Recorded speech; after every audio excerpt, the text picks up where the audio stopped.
How's it going? Um, that was a predictable result. It was really nice to see, however, that the Raptors did not need to extend their starters into crazy minutes in order to get that win. The Pistons are bad. And to those of us, Raptor fans who wanted the Raptors to tank, I think we got a preview into just how ugly basketball can look when you do that. But I think the Pistons are going about it the wrong way. So we're going to talk about what the right way to tank is at some point in this show. So if you want to call in, the link is in the description below. Hearing the chirps and hearing the critics of not showing up early, perhaps Pascal Siakam with a very dominant start, first quarter and second quarter were absolutely what this team needed in terms of setting the tone for the team. I like that he took threes. I like that he's feeling good about it. And I think that if this team is going to scare anyone in the playoffs or the play-in, he's going to have to make that shot with Jakob Poeltl on the court, and it's good to see that he has been making a conscious effort to do that. Really excited to see Scottie Barnes. Really excited for his teammates on the bench. Despite the fact that he's out, Jeff Dowtin. Y'all know free Jeff Dowtin camp, right? I am the president of Free Jeff Dowtin, and I'm so happy to see him get 29 minutes tonight. It wasn't great. To be honest, it wasn't the greatest game, but I think it was steady. I think it was about as bad as he could possibly play, and it's still pretty damn good, right? It's consistent. He takes shots within rhythm. He sets up his teammates. He defends. He does his best. He's lengthy. He's twitchy as a guard. Um, again, I think this is about as bad a game as you're going to get from Jeff Dowtin, and this has come from someone who's been watching him for 2 years. I think he's capable of more than this, but nevertheless, it's nice to see him getting some burn. And quite frankly, the Raptors had a lot of guys out tonight. Scottie Barnes out, Precious Achiuwa, Gary Trent Jr., Joe Wieskamp, I believe Delano Banton, all in street clothes. So yeah, the Raptors had no choice but to finally play Jeff Dowtin a serious number of minutes, and I'm glad that he continued to get run, and he got an extended run in the second quarter, and that was cool. I gotta be honest, I fell asleep somewhere in the third quarter for about 5 minutes, literally sitting up just uh it's, it is hard to watch Killian Hayes and James Wiseman play basketball, man. It is really hard. I mean, this team would be hard to watch with Bogdanovich and Cade Cunningham just leveling out 100%. It's not shade to any Pistons fans, and we got one in the queue waiting. Your GOAT is coming up. We're going to hear from him, but this is just not my brand of basketball. I don't know how many, number two, number three, number seven prospects you can try to redeem, but something's not working. Interesting factoid, the Raptors sweep the Pistons 2 years in a row. They've been swept by the Pistons. Somewhat hilarious trend that both teams basically have taken 4 years in a row, just sweeping each other. So, yeah, I mean, it's an interesting trend. I mean, for an Eastern Conference team, I mean, this is 3 to 4 games every single year that you're facing this team. I mean, it's kind of hard to keep doing this way. But let's take a look at the numbers really quickly. Um, the Raptors shot worse from the field than the Pistons.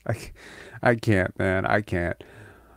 Okay, the Raptors shot worse from the field than the Pistons. It is just that the Pistons were comedically bad from three, 6 for 20, 25, and of course the Raptors win the possessions battle by 19.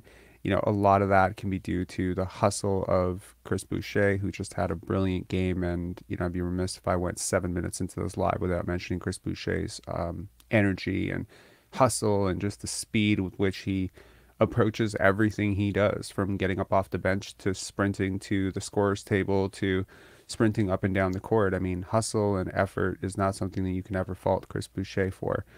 The Raptors led wire to wire. I mean, there were no scares. There were no, oh, are the Pistons going to come? No. It was basically, are the Pistons going to lose by 20 or are they going to lose by 40? And they lost much closer by 20 tonight. The Raptors took care of the ball.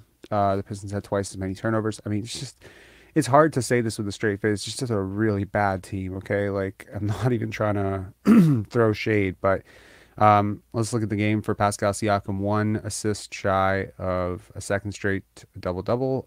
He finishes the game with 5 rebounds, 9 assists, and 32 points. OG Anunoby really found his stroke, shooting 7 for 11 from the field. The 1 3 that he missed, I just think it came off his hand wrong, but he really couldn't miss tonight. And honestly, would have loved to see him get a few more shots. not gonna lie. But you know, it was nice to see him get just 25 minutes and just not have to run him into the ground in a game like this. He works really hard, and you really do need him for some better teams out there. Jakob Poeltl, not a bad game at all. Like, not a bad game at all. And that really does show you the type of player he is, because he can go plus 24, 4 points, 11 rebounds, take 2 shots, and still have an enormous impact on the game. He had 2 steals, 2 blocks. I think he just really shored up the back line. And I think James Wiseman got the better of him. I mean, those guys are fast sometimes, but overall, I think he obviously won his matchup. Fred VanVleet with, you know, the beacon of efficiency, right? Hearing the chirps and, you know, hearing everything. Maybe, you know, he thought, hey, let me be efficient. Nope, not going to happen. 18 points, 16 shots, 5 for 16 from the field. I don't know, man. I didn't like the game from him. I don't like his shot selection at times. And, you know, Will Barton, a good game by Will Barton standards. Shoots 3 for 10, 1 for 4 from 3. I mean, I don't know what more to say about this guy at this point, but the fact that he keeps starting is honestly, you could look at it and say, well, who would start in his place? I don't know. Me, you, somebody, like, pull somebody up from the G League. Yo, this is getting bad. Like, I I can't, man. I can't. Like, he's so, I'm not even gonna say he's so bad. Like, he is an NBA player, but like, his impact on offense was supposed to offset his impact on defense, and his impact on defense has been better than advertised for sure, but he's still bad. Like, he's giving blowbys to G Leaguers on this other team. It's just bad, man. Like, he can't keep starting. It's just, it's not earned. And you hear Alvin Williams sort of, you know, and most of the people who call the Raptors games have this sort of ageist approach to things where they feel like veterans deserve more than young guys. And I guess this echoes the sentiments of what Dame Lillard was saying in his interview with JJ Redick. But I got to tell you, very often, young guys can be more mature, more balanced, more error-free than older guys. Like, I definitely believe this to be the case. I definitely think that Keegan Murray makes fewer mistakes on a basketball court than Chris Boucher. He's a rookie, you know? Like, it's just, there's levels to this. All right, for the Detroit Pistons side, um, Jaden Ivey, I mean, he got wherever he wanted on the court. Luckily, he met some resistance in the paint. RJ Hampton, I liked him coming into the draft. He hit some threes. Really, just apart from those two guys, I'm not really sure. Killian Hayes, that's a lottery pick out there, guys. 6 points, 7 rebounds. He had 4 steals. That's great, I guess. 4 and 5 rebounds. I mean, it's a quadruple single. And yeah, Isaiah Livers, nothing great. Marvin Bagley, jeez. This is going to be a tough game to talk about. All right, let's bring on your goat, man. Your goat, what's up? Yo, that one as well as when I play you in chess, horrible. That was horrible for me. Um, I mean, good victory for you guys, but horrible for me, as I said. Yeah, We played horrible tonight. Killian Hayes makes my eyes burn whenever I see him. Like, it's mine getting to too. the point where I want to take painkillers every single time I watch Pistons play because there's no style of play. But in terms of this game, I kind of expected it, to be honest. I Mm-hmm. expected a loss. I hoped it would be as competitive as the last 3 games would, but nope. You guys really dominated the game. Mm-hmm. I think that sort of proves style of play, how the Raptors have been a little bit better playing. Um, before you guys would have competitive games against us, and now you guys pretty easily manhandle us with some injuries. So, congrats to you guys, but just horrible. Do you think that this is worth it? I mean, in all honesty, being this bad for a chance at Scoot or Wemby, I mean, I don't know if you're going to get them. Lottery gods, you know, I hope not. No offense. I like those two guys, and I don't want them being ruined by doing Casey, but I just want to understand, is the seasons that you've had in order to build up to that, is it worth it? I mean, I don't know. The last two seasons combined, we have had 38 wins, 117 losses. It's definitely painful watching them day in day out because I want to see a competitive team play, and it's not about that we're tanking. I get the idea of tanking, but it's how we play. It's seeing Killian Hayes and James Wiseman on the court together is horrible. You know, as bad as the era with Andre Drummond and Blake Griffin was, where we were in eighth, ninth, 10 no man's land, Hmm. it's still better than this because we were still in a position to go to the playoffs. And I'll take going to the playoffs than having 117 losses any day. So it's tough in terms of being worth it. I don't know if we can have a championship after these tanking years, and yeah, it'll be worth it. But if, if we become like no man's land team, then I will literally break my monitor. That's what I would do. Cause So Ishan says, I picked up Killian Hayes in fantasy basketball in honor of your goat. Jesus, I mean, Oh don't my God. don't do that. Don't do that. Don't. I Okay. mean, So look, the thing that I don't like about what the Pistons are doing, it's not that you're losing. I mean, maybe mhm, you should lose because you're a very young team. As mentioned in the broadcast, 70% of your points are coming from players under 25. The issue that I have specifically is that you're playing James Wiseman over Jalen Duren, mhm, which to me makes no sense. I actually like Jalen Duren. So here's the God's honest truth. I like a couple players on the Pistons. I really like what you guys did in last year's draft. Jaden Ivey and Jalen Duren make a lot of sense to me. And everything else on your roster does not make sense to me. mhm, So why play Killian Hayes if he's not like I would just honestly I would scrap. I would cut my losses with probably Bagley, Wiseman. You know, there is this redemptive hope when there's an ex lottery pick, especially one as young as James Wiseman. I mean, he's 23 years old. How old's Marvin Bagley? 22, 23? 23. No. yeah, Marvin 23. Bagley's 23. James Wiseman's Mhm, 21.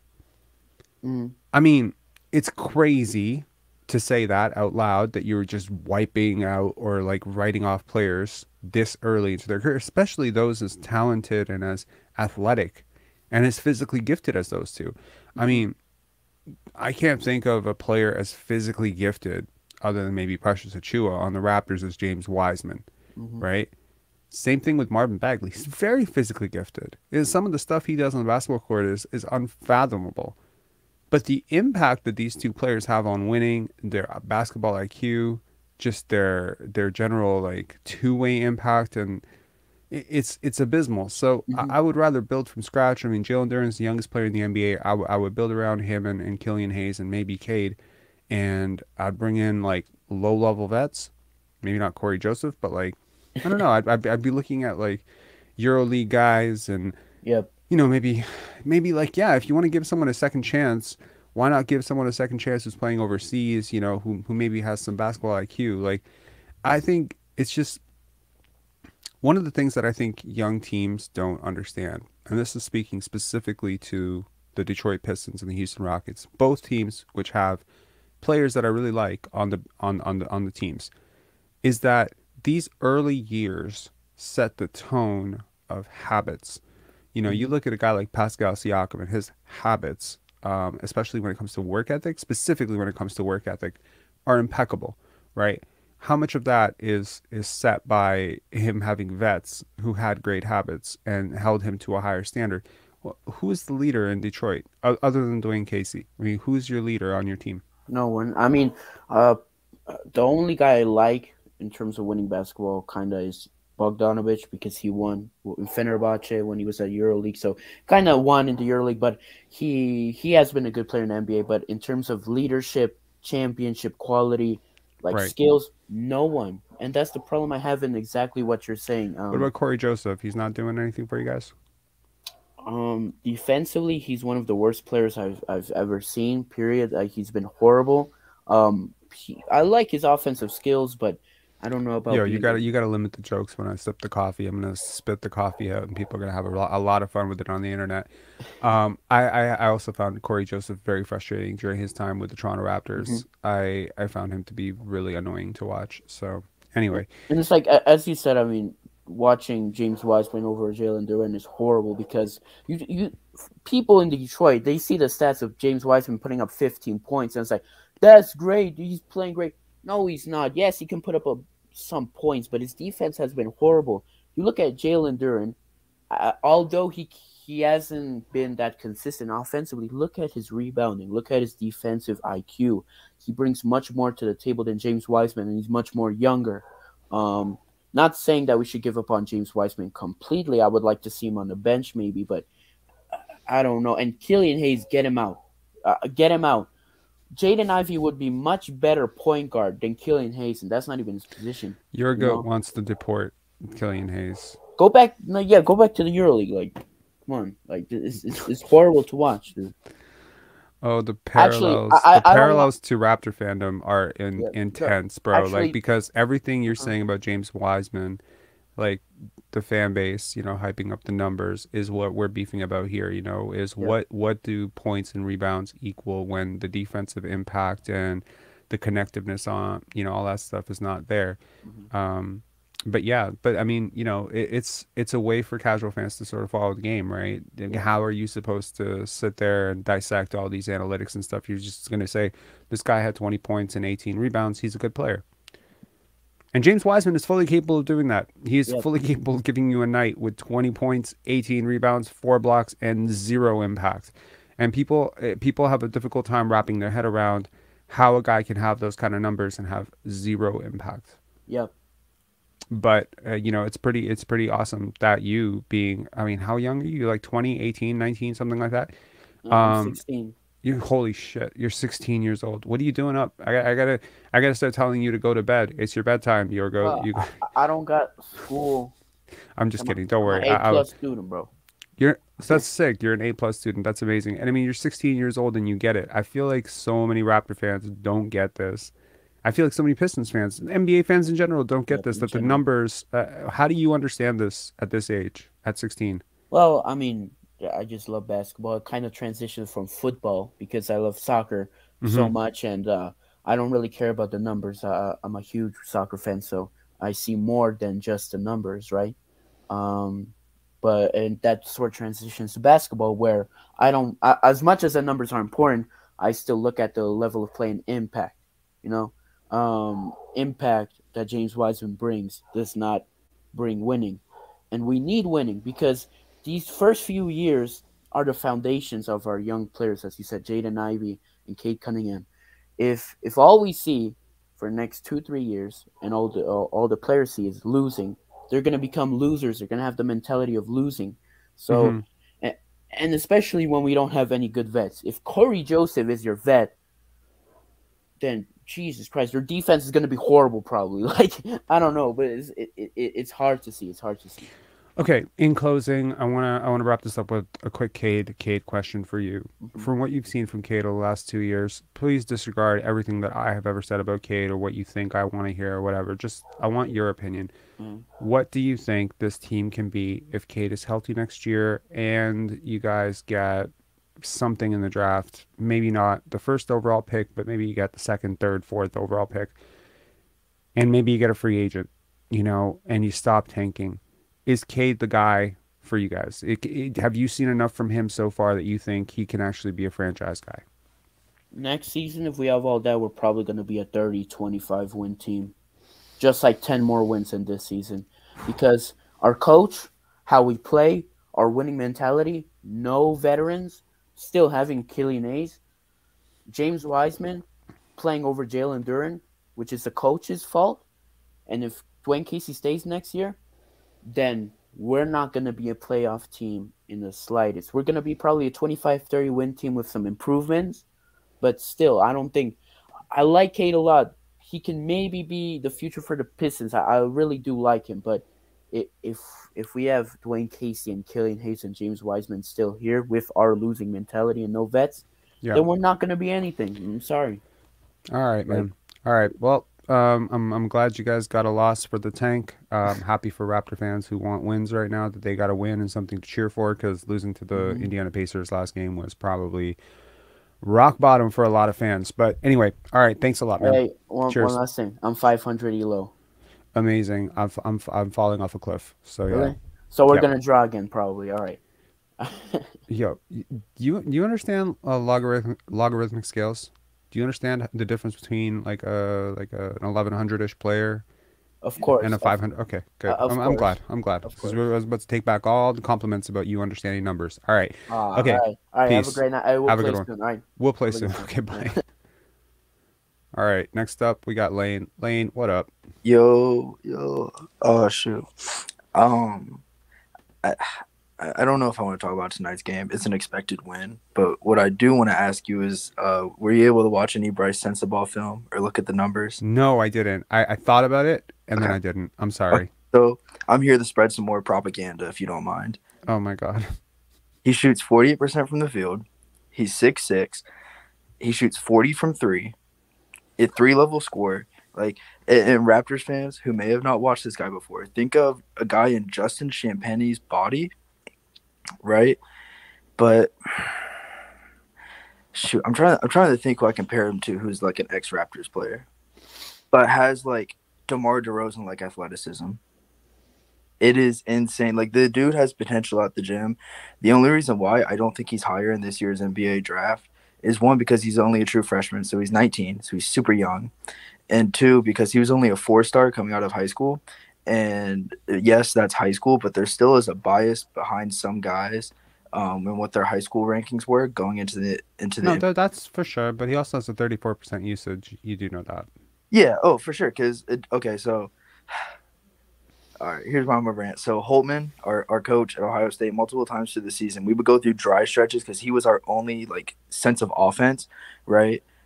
Because Justice Suing, who was our super senior, wasn't what he was supposed to be this year. He was supposed to be our number one option, and so they kind of had to force Sensabaugh into it.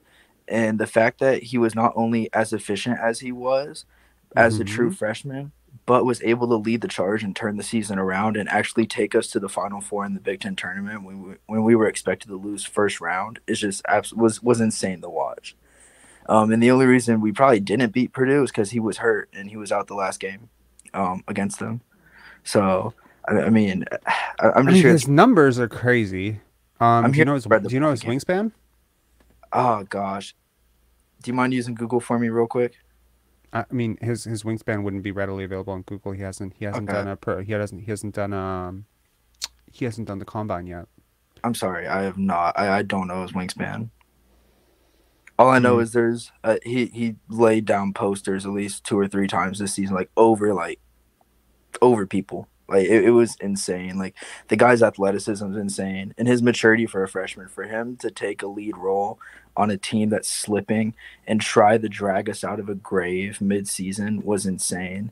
I think I seriously think he'd be a great bench piece next year, and especially as young as he is and as efficient as he is. I mean Top that's 100. the Yeah. Hold on. I'm gonna try to pull up some clips of him so that people have some idea who the hell you're talking about. Okay. So go ahead. You can keep talking. yeah. I mean just as efficient as he is absolutely insane, and like you could look at the team's record and be like, okay, well maybe he only has those stats or whatnot because the team record wasn't good. But they got to realize like every player in our starting five was defensive centric. Like our offense, like I said, our number one option was supposed to be Justice Suing, but it turned out not to be that way because he couldn't hit a shot midway through the season. He just lost his confidence, and they kind of just said, I mean, they went through Thornton, who was like a 6'2" point guard, that wasn't working. They tried to go through Tanner Holden, who was a transfer from Wright State, that wasn't working. So then they just threw the ball to Sensabaugh, and they were like, okay, dude, you do what you do, and then he just pulled us out of a grave like mid-season. Like we started the season hot, went dead, and he pulled Hmm. us out of the damn grave. And if he still hasn't committed to the draft yet, he's projected top 14 right now on Tankathon. So I think he will. I think if he's a top 20 pick, he'll leave. But yeah, I mean, he'd be an absolute steal, and he's only 19. And he's amazing. I mean, he's got that little Gary Trent. When you say steal He'd be a at 14, you're trying to say he's like a top 6, top 7 talent. yeah. If he came back to Ohio State another year, he would be. Yeah, because the 2024 draft is shit. Yeah, he would That's eat. not saying very much, but yeah.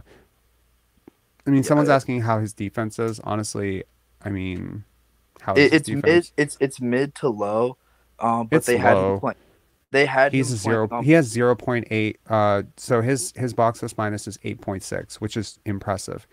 But 7.8 offensive box plus minus, 0.8 defensive box plus minus. This is a guy who does not guard very well They had at the college level. they had him on point guards the majority of the season. And he's not able to stay with point guards. And when we had Likely on the floor, who was probably our bench point guard, who was a defensive stopper, and they moved him on the forwards, he defended a lot better. Hmm. So they just had him guarding out of position because it was like, okay, best player on best player type of situation. Mm-hmm. Yeah. So yeah, I mean, I don't know. it, I it, mean, it look, I like a lot of guys in this draft. Um, Mhm.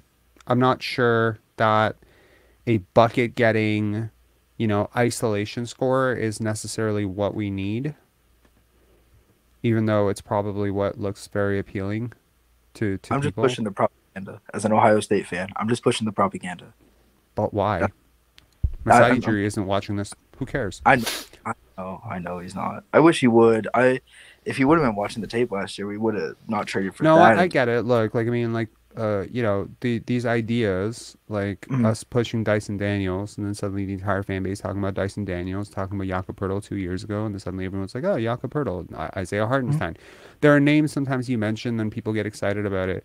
Um, for me, isolation scoring and bucket getters. If Gary Trent Jr. is coming back, I'm like, there's too many cooks in this kitchen that everyone's trying to be Brice Sensabaugh.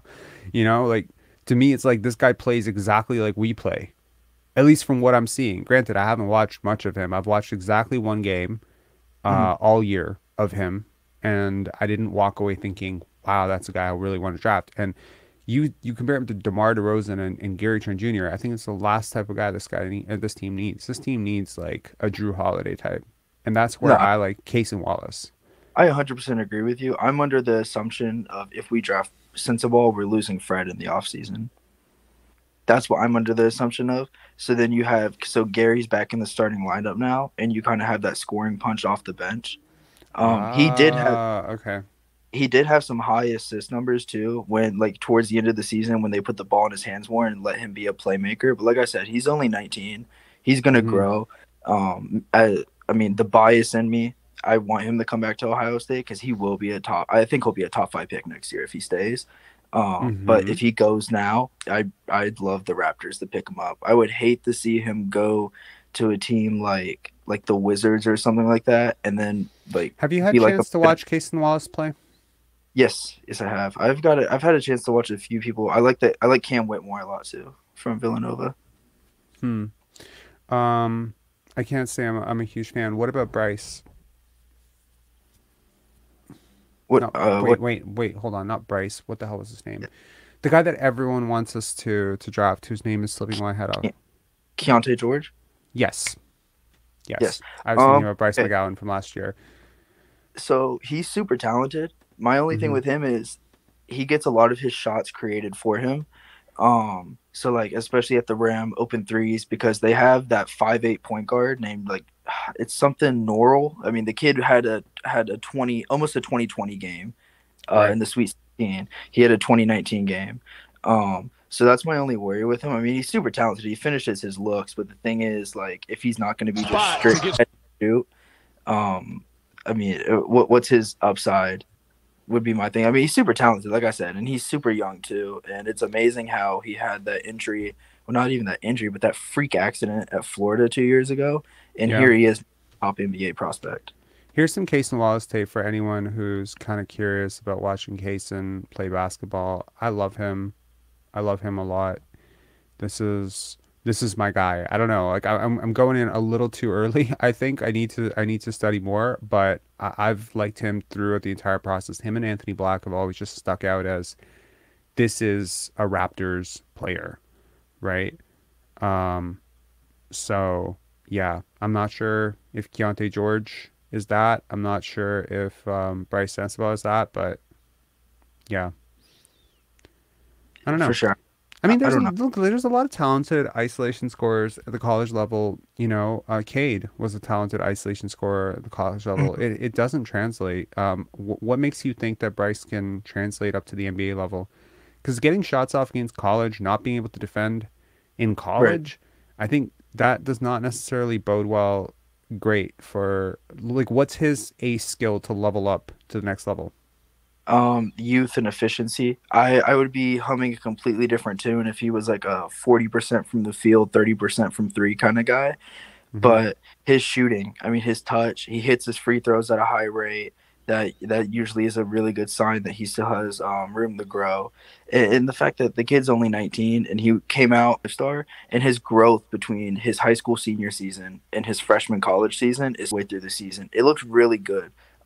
We at one point we were one of the most efficient teams in college basketball to start the season, and then around midseason we dropped to like 100 and we were back in the top 40 in that span. So, I mean, it's just him being that young, him being that efficient, and his jump from his senior year of high school to his college freshman year is just insane. You know So, what? Like I think we all have blind spots. I have a blind spot for players like this. I tend not to value them as much. I tend to value defenders and well-rounded players like Cason Wallace, for mhm. instance. And this is the type of prospect that often slips past me. I'm reminded of Ben Matherin. Does he remind you of Ben Matherin? A little bit. That's what I was trying to say. Is like if he went to a team like the Wizards, like mid first round, and I think he could become a Ben Matherin. Like I said, I could be very very wrong on this, and he could be the next Johnny Davis. But Okay.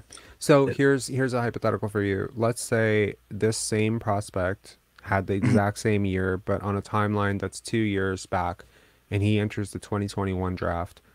Given what you felt about prospects back then, where does he go in the 2021 draft? Who does he go over? I'm trying to see what type of ooh, prospect you're leveling uh, him up over.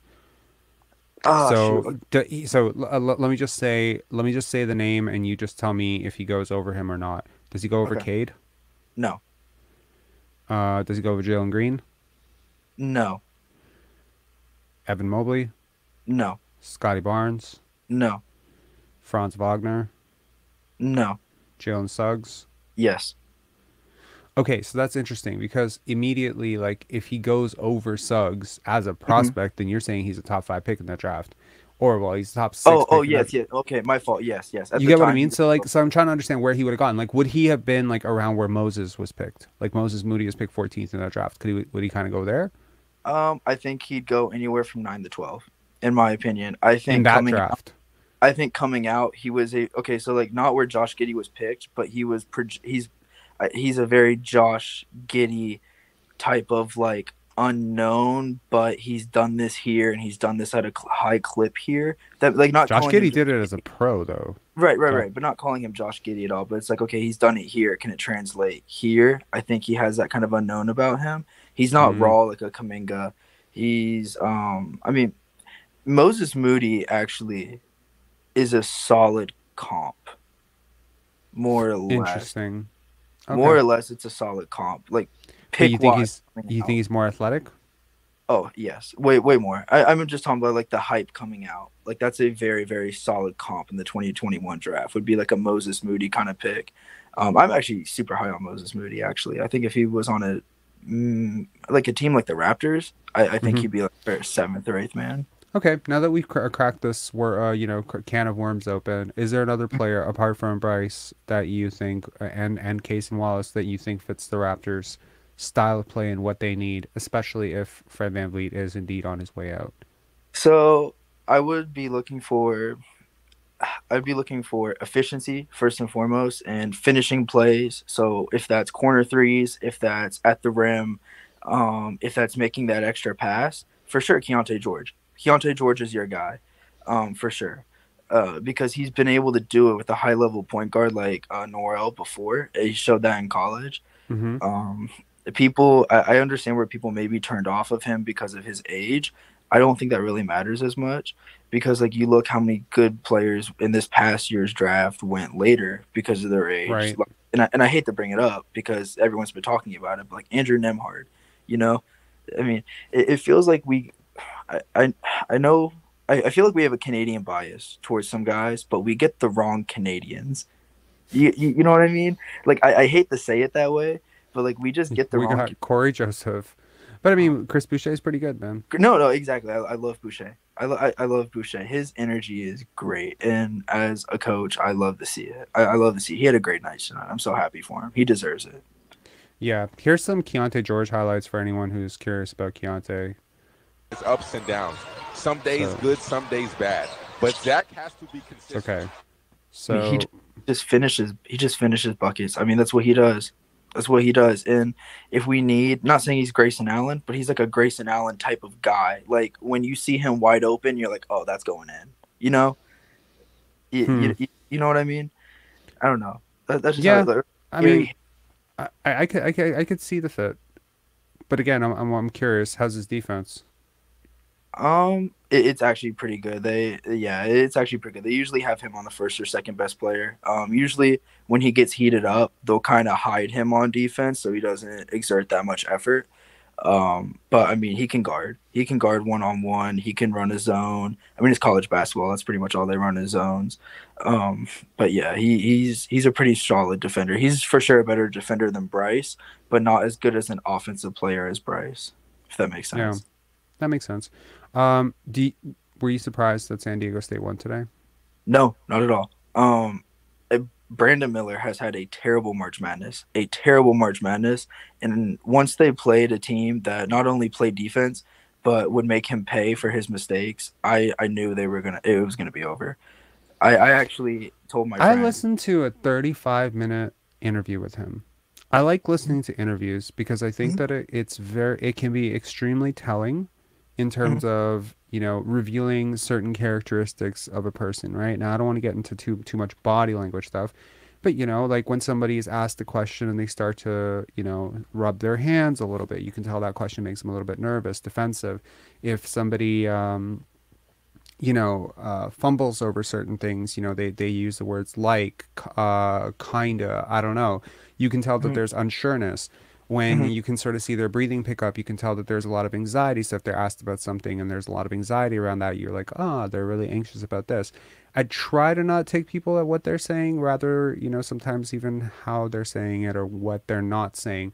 And Right. I walked away from that 35-minute interview with Brandon Miller thinking I would never draft him. Now, he goes on to become the best player in college basketball, largely because a lot of top prospects are not playing college basketball, no offense, but Right. he's played really well. He's a year older than a lot of guys. But there's certain things about him that don't add up for me. Now, I could eat crow and he could be amazing, right? He really could be. He has a lot of physical tools. He's a big guy, but I feel like you take the big guyness, the strength factor, you take his physical advantages out of it, and that will be out of it once he goes up against NBA players. Like, Mhm. I do worry about all the other stuff in his game, like his passing and his ball skills in general, to just Yep. translate. Yeah, I worry about him as a person too, even though he's not in legal trouble per se. I mean, there's somebody that he gave something to that is in very much legal trouble. That was his best friend. And they say you're like the five most people that you hang around, and you would like to think that your best friend is one of those five most people that you hang around. And I worry about him from a character standpoint Hmm. for that, because the Raptors are an organization where we don't have guys that get in trouble other than Terrence Davis. I mean, even though it's an alleged thing, we don't have guys that get accused of certain things. And I'm not going to name things, but you get what I'm trying to say. Yeah. Someone's saying I think Brandon Miller is a lot like Jabari Smith Jr. I don't I think so. I disagree with that. I didn't like Jabari coming out. To I be did. honest, I, And I and thought I've looked very wrong so far, but I liked him. And I different. just think that, like, I don't know, man. Sometimes it's like this Fred VanVleet referee thing, right? And Hmm. the rush to get that information out there of, oh, Ben Taylor's been demoted, and now it's been retracted, right? Because the NBA Right. referees association, they've come out and they've debunked it, and they've said this is not true at all. Factually, just speaking, it's not true at all. And Yeah. now this whole thing had to be retracted. And this morning I saw Joe Wieskamp share a picture of a baby on Instagram, And I immediately jumped to, oh my God, Joe and Mackenzie had a baby. I don't even know about it. So I immediately jumped to a congratulations post, not even fucking realizing to open my eyes, bro. He's an uncle. He's not a dad. And then, like literally 10 minutes later, one of our followers messaged and she's like, I think it's his niece. And then I had to retract it. And it was like, sometimes we get into a very big rush to have an opinion about something that we don't necessarily like. I think it's the age of social media. So, we're in a rush to crown a guy like the top guy, but we're also really, really in a rush to crown him a bust, right? Yeah. And I think that's one part of it. The other part of it, I think, is, we kind of adjust information to see what we want to see, right? Now, I'm a big Jeff Dowtin fan, right? Tonight, I don't think he played great, but I don't think he played bad. I think it was just nice to see him get 29 minutes. Right. And I've been an advocate for guys on the bench getting some run, right? Now, if I hated the guys on the bench and I was just a big, the starters need to play 40 minutes a night because the bench sucks, I would immediately, my eyes would go right to Malachi Flynn with 1 for 8. See, this is why the bench can't play. 1 for 8 against the Pistons. He's trash, right? So I would find any bit of the information that would agree with my eyes, right? And I would try to go to that. Now, last game in my description, my post-game description, I said Siakam and Fred VanVleet struggled. People don't realize sometimes I write these post-game descriptions in the third quarter, second quarter, halftime, right? And honestly, when I wrote that Pascal Siakam had struggled, I got ripped a new one on Twitter. They're like, this guy's a hater. And then someone said I was racist because I said Pascal Siakam had a tough game. And I was just like, oh my God, what is going on? Because honestly, if you think somebody is something and then they say something that even vaguely is there, you will use that information. It's a subconscious thing. So look, you walked in thinking Jabari Smith wasn't great, and he hasn't been great. And you're probably going to think, see, I was right. And I walked in thinking he was awesome, and he hasn't been good. So now what am I going to do? I'm going to be like, I'm wrong? Probably not. What I'm going to do is I'm going to say the Houston Rockets are trash, and Steven Silas deserves to be fired, and Jalen Green's a ball hog. We do that with every aspect of life. Like, for example, I'm not going to get political, but politics, man. Both parties freaking do it, where they'll take the smallest bit of information and snowball it. It just turns into a snowball effect. And now all of a sudden, everybody believes it. But then for the few people that really care about getting the truth and not just listening to public opinion, because 99% of the time public opinion's crap, and you look into the truth, it's like, oh, that's not what happened. This person did that, or this person did that, or they didn't make that law. This person did. You know what I mean? Yeah. But there's a huge driven force behind the fact of, well, we heard it here and that makes sense to us, so we're just gonna go with it. Right. Yeah, I 100% get what you're saying. But it's like it's that need to be not only right, but right and first on everything. So, I need to be right about this guy, so I'm going to anoint him, and also to have your opinion heard. It's a three-pronged thing. You have to be right, you have to be first, and you have to be very memorable. And to be memorable, you can't say Chris Boucher is a solid player, when he was playing for the Oregon Ducks. You can't just be like, oh, he's a solid player. You have to be like, oh, he's the greatest Canadian player ever. So then people will be like, what? And so people are like, oh, he's not better than Steve Nash. And then some people are like, but he's taller than Steve Nash. And then, we can have debates. I don't know. We all want to be more nuanced. I think, not we all, but some of us who are trying to be more nuanced, but it's hard. It's hard to have opinions like, this is okay. This guy's okay, and so it's like the Houston Rockets, I don't know. It's dawned on me that I try to wear different hats sometimes. I'll try to watch, so tonight, I was like, try to watch tonight's game like you're a really big Fred VanVleet fan. Like, just imagine that you love Fred VanVleet, that you also bet on yourself, that, you're a serial gambler. I don't know, whatever. You just imagine that you are someone who is actively rooting for this guy above the team. You want him to get paid. You want him to, and then see how you feel tonight. And maybe what you come away with is, oh, he doesn't have help. He doesn't have spacing. He doesn't have enough, And you can very easily trick yourself into that, you know, like even the Siakam stuff, like you could easily say, well, you know, yeah, of course he's not putting up the impact metrics of a Jason Tatum or someone that I want to compare him to, because look at how much better Jason Tatum's teammates are. And obviously a superstar is going to benefit from playing with better players. And then you can easily trick yourself. I mean, I listen to a very, you know, a person who a lot of people in this community, in our community, respect, you know, put Pascal Siakam in the same sentence as Kobe Bryant. He wasn't kidding. And I'm just like, where do people come to these conclusions? How do people get to this level with this guy? And I'm just like, you know, because if every single day you go in and you try to find examples to agree and shift with that, like it's like with Scottie, like, am I seeing it? Like, I don't know. There was a question right now. Do I still think Scottie's going to be a superstar? Yeah, I do.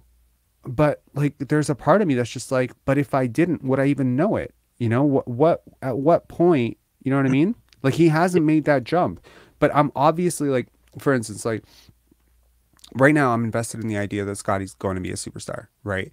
So I'm looking at this as like, okay, well, Jason Tatum had a very similar bump, right, in his second year. And if you look at the stats, Jason Tatum got a 3% boost in usage in his second year. Scottie did not.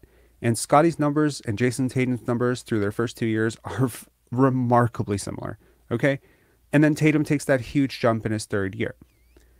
This is not ignoring the fact that Jason Tatum was always more offensively gifted in terms of as a scorer, and Scottie's always been more gifted as a passer than completely different types of players. It just happens to be something that helps me sleep at night. You know, something makes me feel better, right? That Scottie's having a bit of a down season, but look, this other great player also did. But how many other not great players have had a slump after year 2 and have never had a boom in year 3 the way Tatum did? Like, statistically speaking, the odds of Scottie having the same exact career trajectory as Jason Tatum versus the same career trajectory as Shane Battier, it's dead even right now. And you could say, well, he won the Rookie of the Year, but you can also say, like, yeah, but he's followed it up with this season. So I don't know, man. Like, it's tough. Like, I try to be objective. I'm trying to be, like, super fair here. I still see the superstar stuff in Scottie. How do you feel about Scottie this year?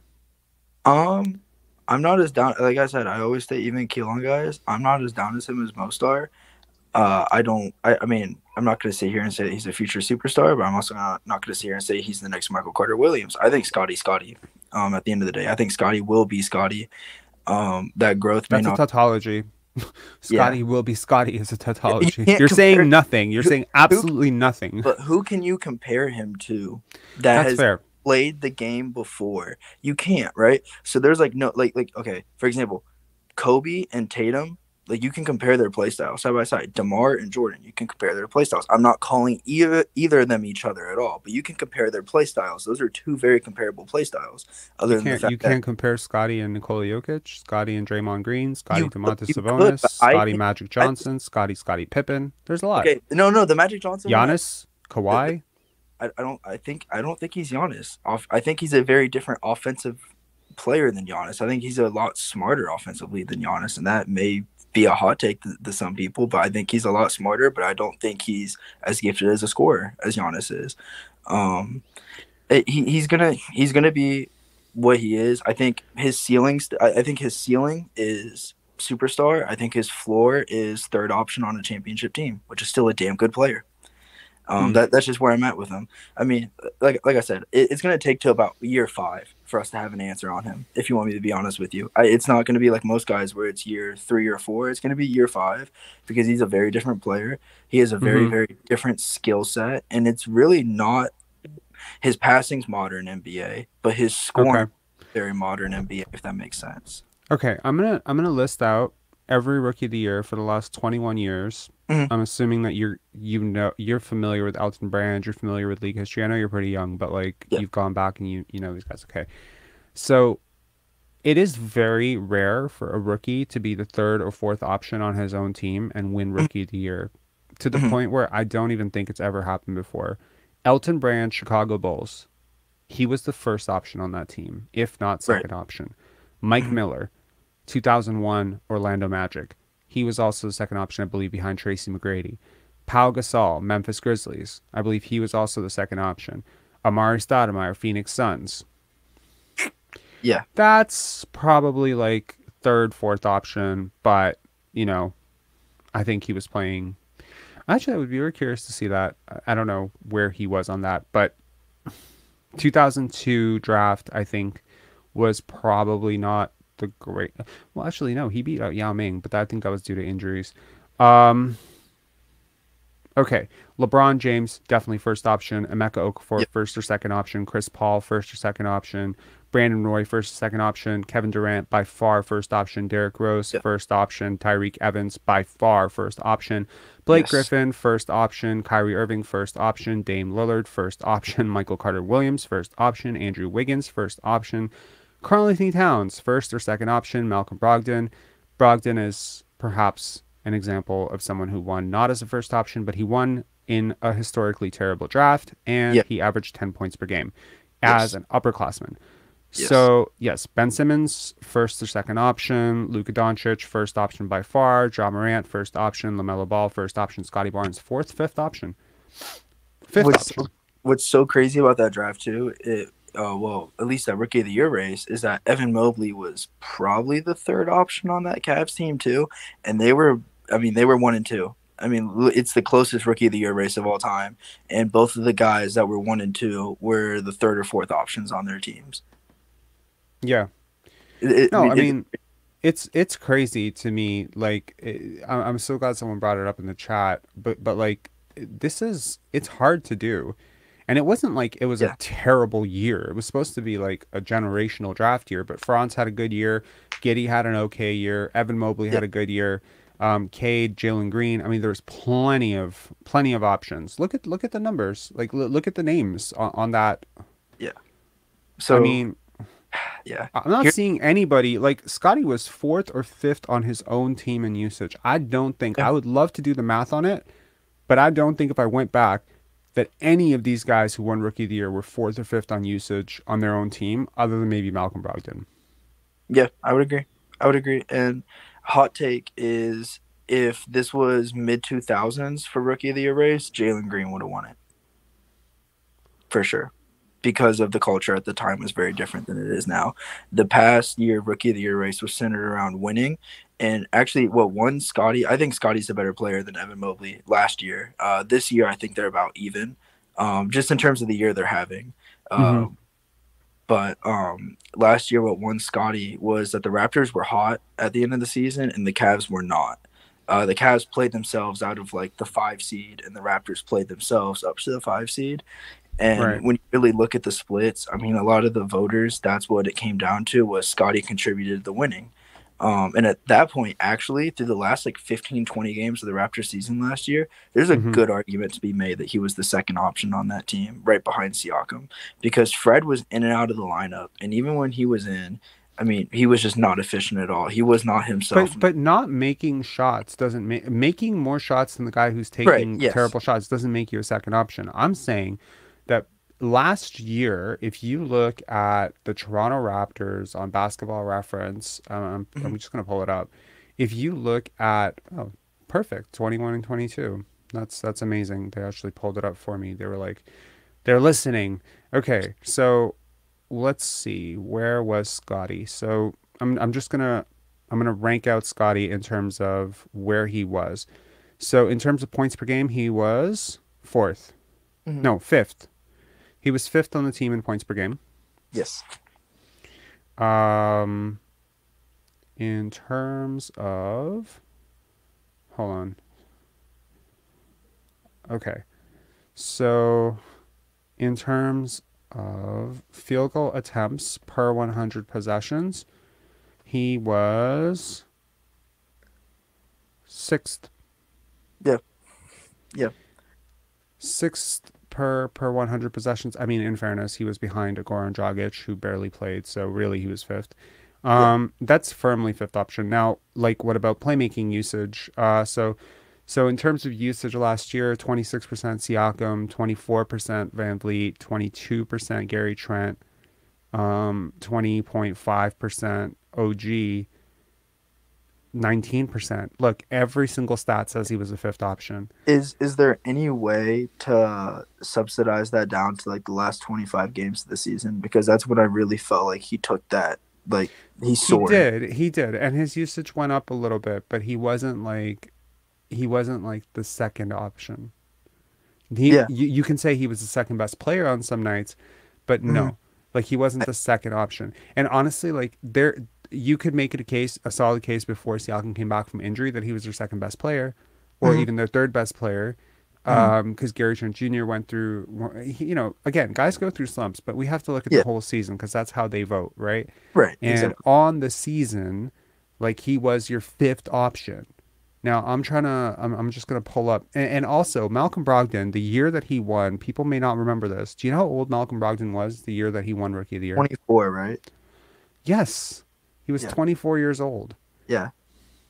It's such a bad draft. Oh my gosh. I mean, it had Giannis. It Wait, no, it didn't have Giannis. no. Sorry. Yeah, that's what I say. That was what 2015. Sorry, I'm pulling up the numbers and I'm seeing Giannis there, and I'm like, wait a second, right? That's because it's on its team. Hang Oh my, on. 17. Sure. I'm just gonna pull up so field goal attempts per 100. I'm just trying to find out if he was the fifth option. So he was. Jabari Parker was field goal attempts leader per 100. Then Giannis. Then Michael Beasley. Oh my God, what a mess of a team. Then Greg Monroe. Then Chris Middleton. Then Mirza Teletovic. Then Spencer Hawes. Then Rashad Vaughn. Then Thon Maker. Then Malcolm Brogdon. Oh my. Holy crap. I heard Raptors legend Greg Monroe in there. Yep. And in terms of usage, he was.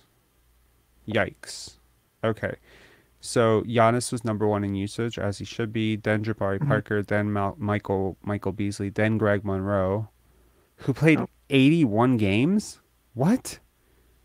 Yikes. Yo, like. Okay, Terrence Jones shouldn't count because he played 6 games, and Spencer Hawes played 19 games.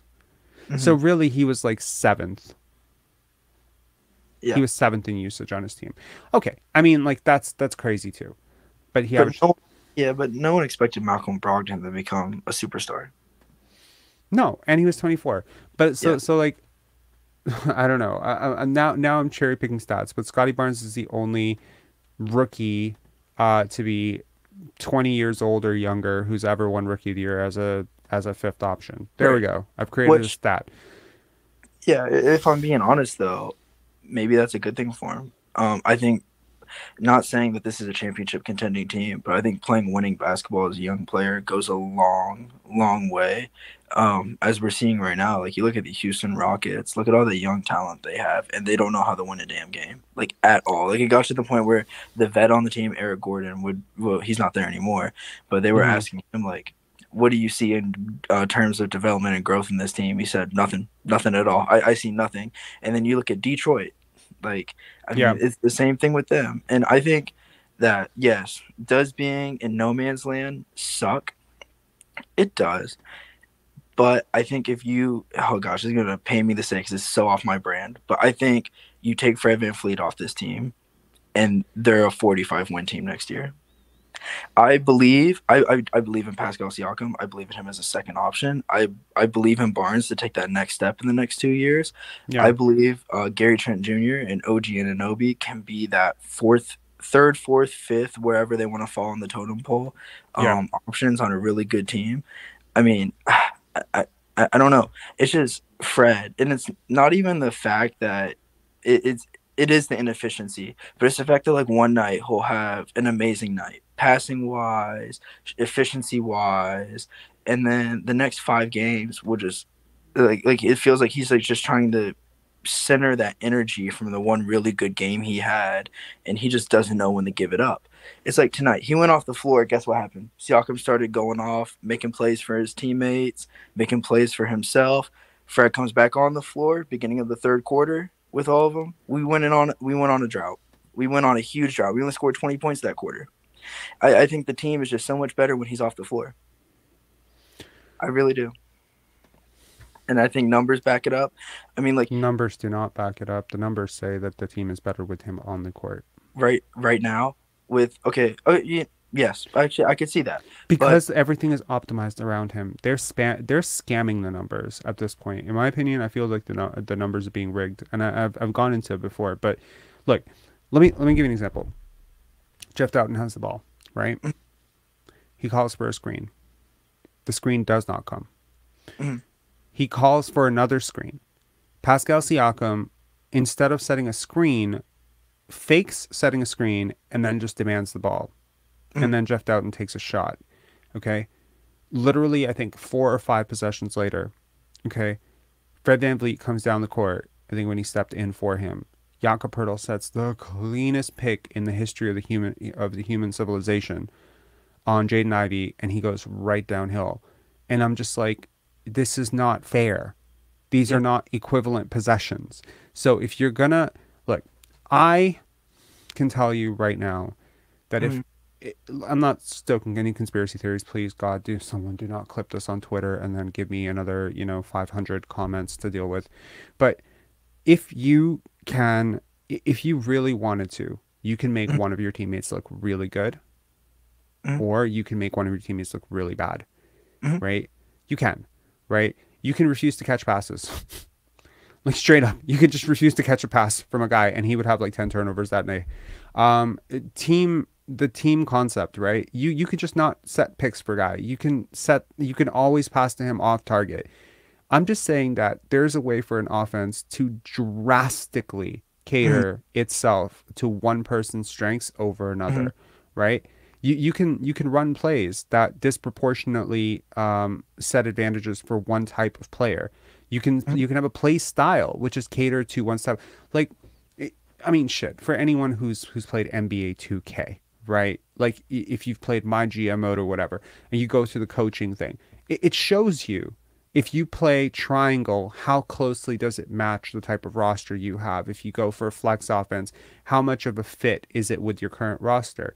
So when you have a certain play style which leans into, or even a pace, Fred VanVleet is slow. He's very slow. He's a very slow player relative to some of his more athletic, bursty teammates. He's very slow. If you play super fast, it's to his disadvantage. Yeah, it's so he slows it down.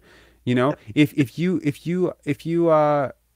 play Scottie at the 1 and he has to play the 2, it's to his disadvantage. There's so many things that this team has done to bend backwards to cater to his advantages, that the fact that they're better with him on the court, to me it's like, no shit, they're better with him on the court. But this is like some 4D chess shit to try to explain to somebody else, right? Because they're just like, no, this sounds like conspiracy because there's too many loops to have to jump through mentally. Oh, like the offense is, it sounds like a conspiracy theory, doesn't it?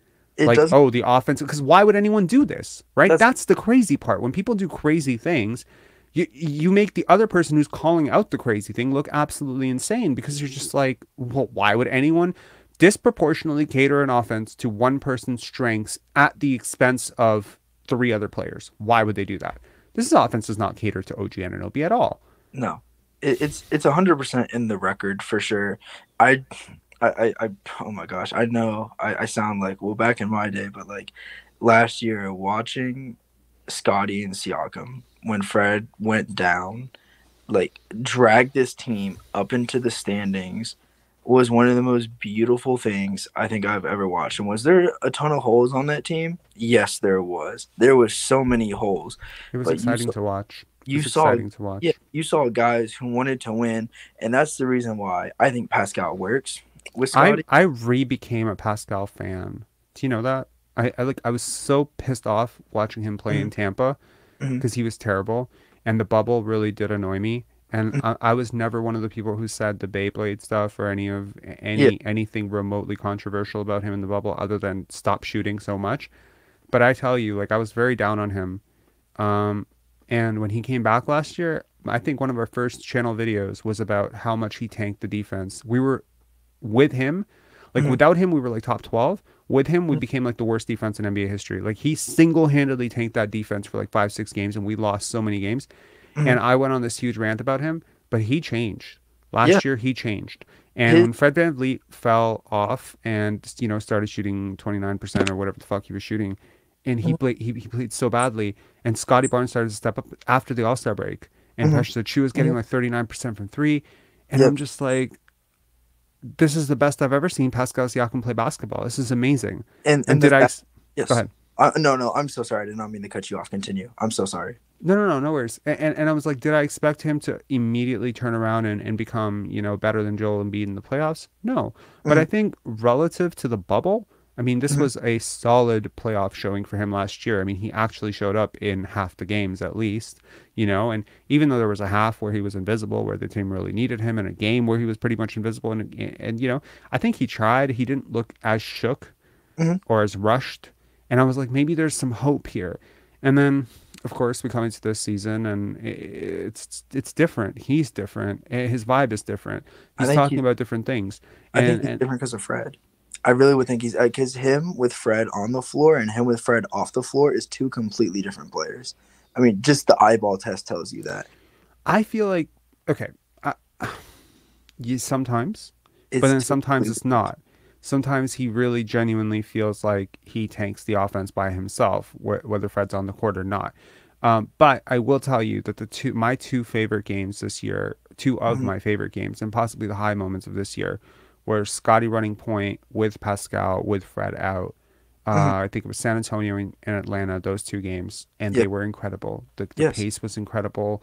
And I remember watching them, and I was just like, man, guys seem so hype. Hype. It was really good to watch. So I know a lot of people are like, well, he's the number one option right now. He's not going to take a back seat if someone better comes along. I completely disagree with that because of how real he is. Like the end of February, beginning of March, when he was in that slump, and literally every interview he did, it was, I have to be better. I have to be better. I have to be better. I understand I'm in a slump. He's done that his whole career.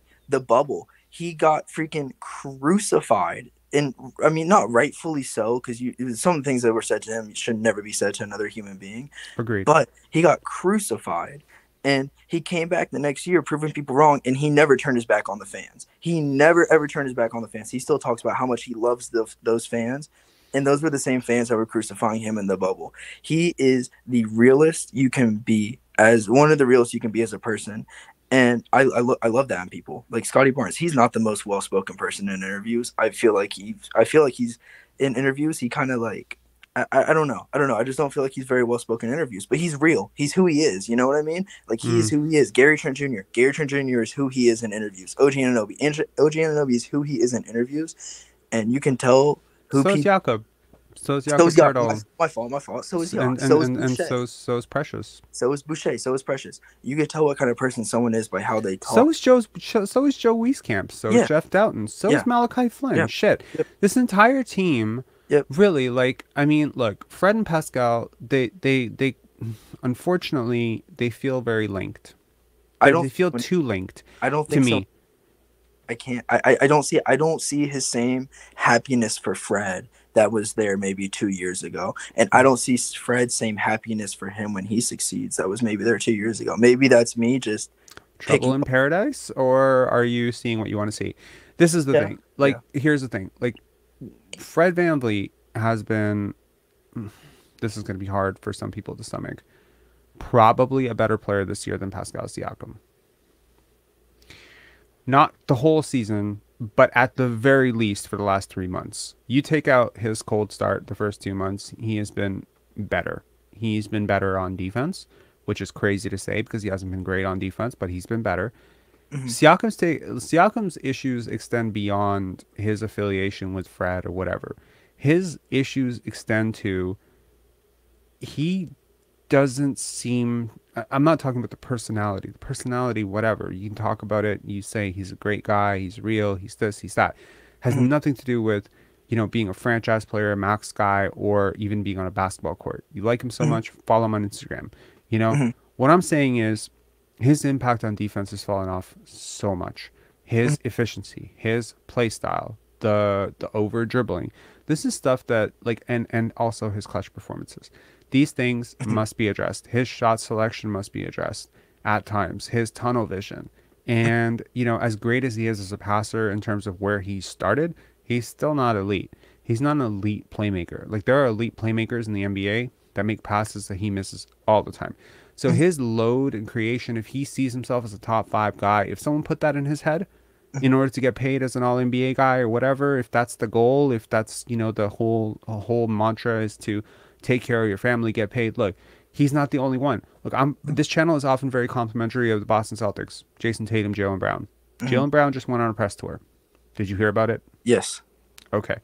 So Jaylen Brown pretty much goes on a press tour. He's pushing all the buttons. You know, he's basically letting people know he's like not pleased about the fact that he's been dangled in Kevin Durant trade rumors the whole way.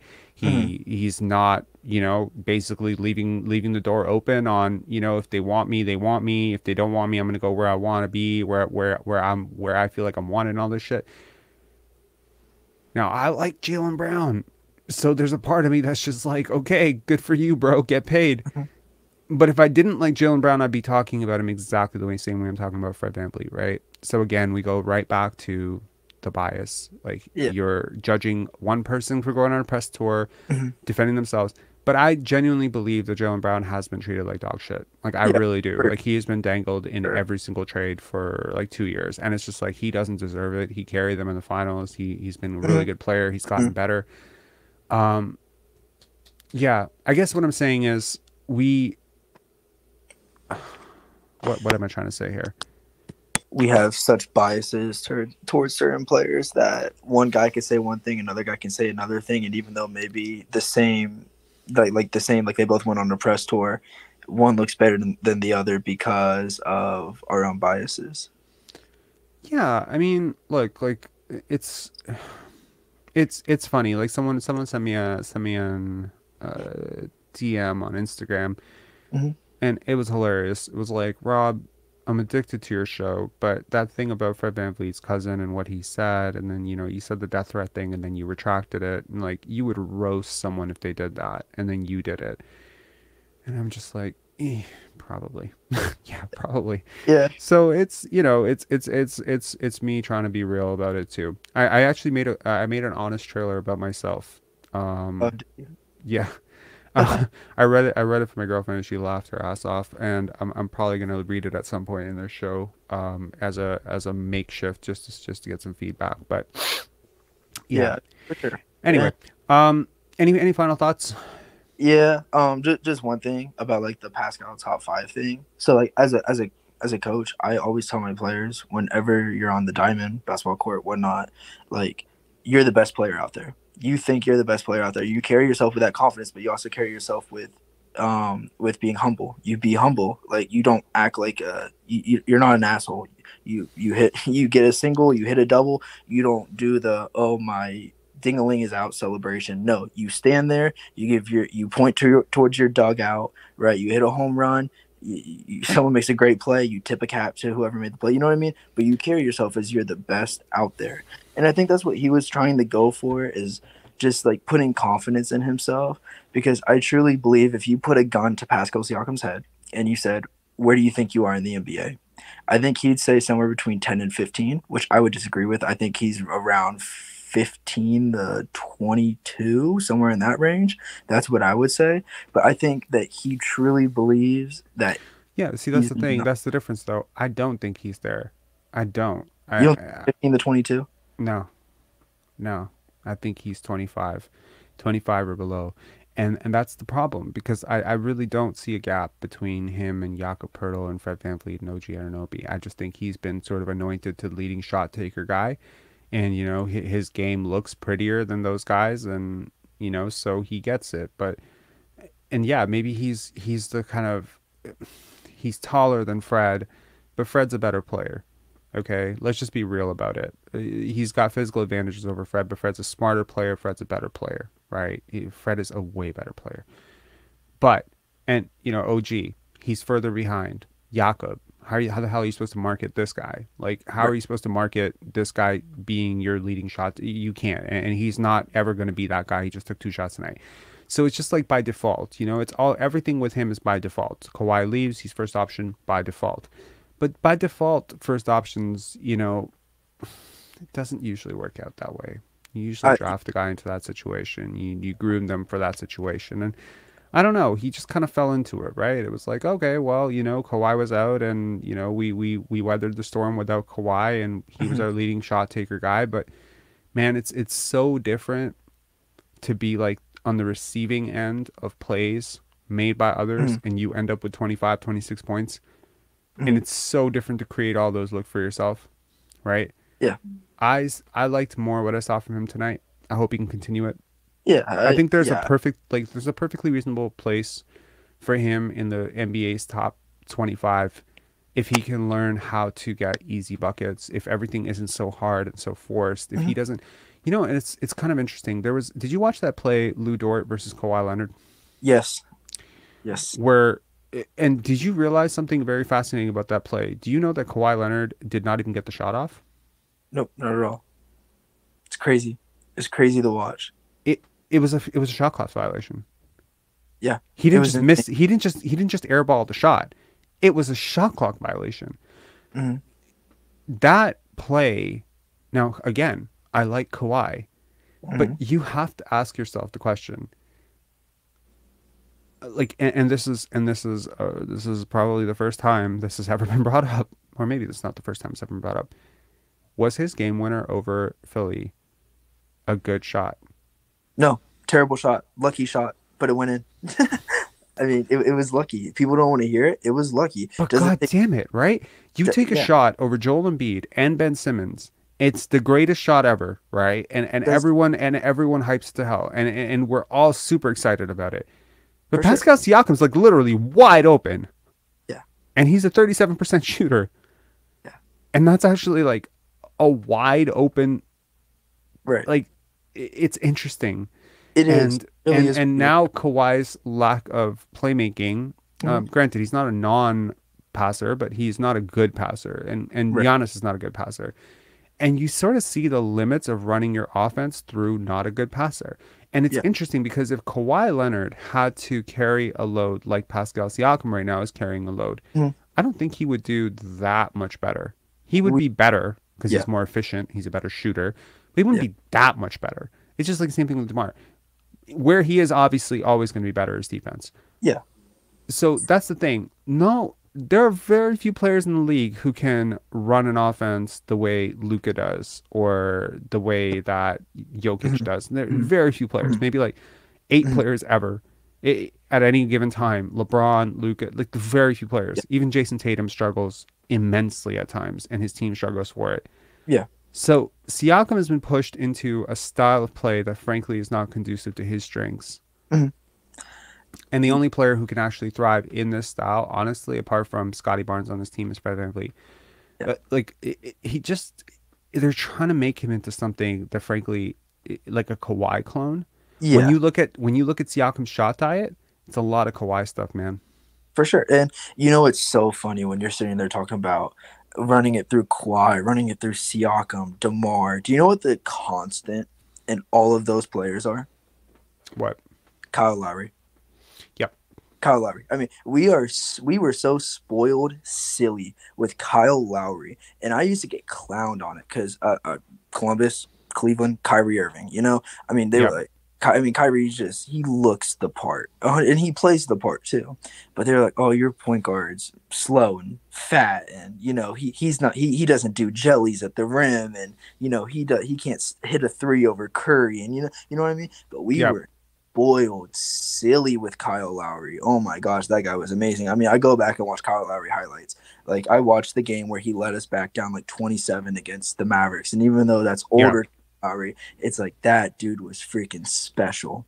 And you're right, Kawhi can't do it without, I mean, I hate to say he can't do it without Kyle. I think Pascal will if Scottie can continue, but I don't think Pascal's the first option on a team where Scottie Barnes is really good. Let me put it that way. Like, let me put it that way. I think I don't ever think Pascal Siakam will be even be on a second round team as a first option. I think he's good enough to get you to the playoffs. I think, like we saw last season, he's good enough to take you 6 games. Heck, he shot 49% from the field and averaged 22 points a game in that playoff series against the Sixers. Right. You know what that is, though? That's good second option stats. That's what that is. That's what he is. That's what he is. He's a second option at best. I mean, and that's not knocking the guy. That's still a really good player. I mean, how many guys can sit there and say I'm a second option on a championship team? You know. But yeah, that's just where I'm at with it. But yeah, Kyle Lowry's super freaking special. Oh my gosh, that guy's so Agreed. special. I hate to see how he's treated by Heat fans. I mean, I have my best friend. He plays baseball down at Hawking College. Really huge athlete. He's a big Miami Heat fan, and he'll clown me all the time for Kyle Lowry. I'm like, dude, you don't know what you have. Even though he's 36, 37 years old, you still don't know what you have and how special he means. Like, I hold Kyle Lowry so close to my heart, man. Yeah, I love Kyle. He's great. Yeah. All right, My man. fault. I Thanks. didn't mean Yeah, no worries, no worries. I really appreciate it, and as always, great call. Thanks a lot, man. Yes, sir. Have a good night. Have a good night. I just want to say the Pistons cost me so much money tonight. Okay, so this is gonna sound crazy, but this kind of puts you into my headspace of where I am on this team tonight. It took a 90-1 bet that both the Hornets and the Pistons would win money line. I put $1 on it. It was 90-1. You can't see the screen. Too bad, because it was. Wait, can you see it now? That sucks.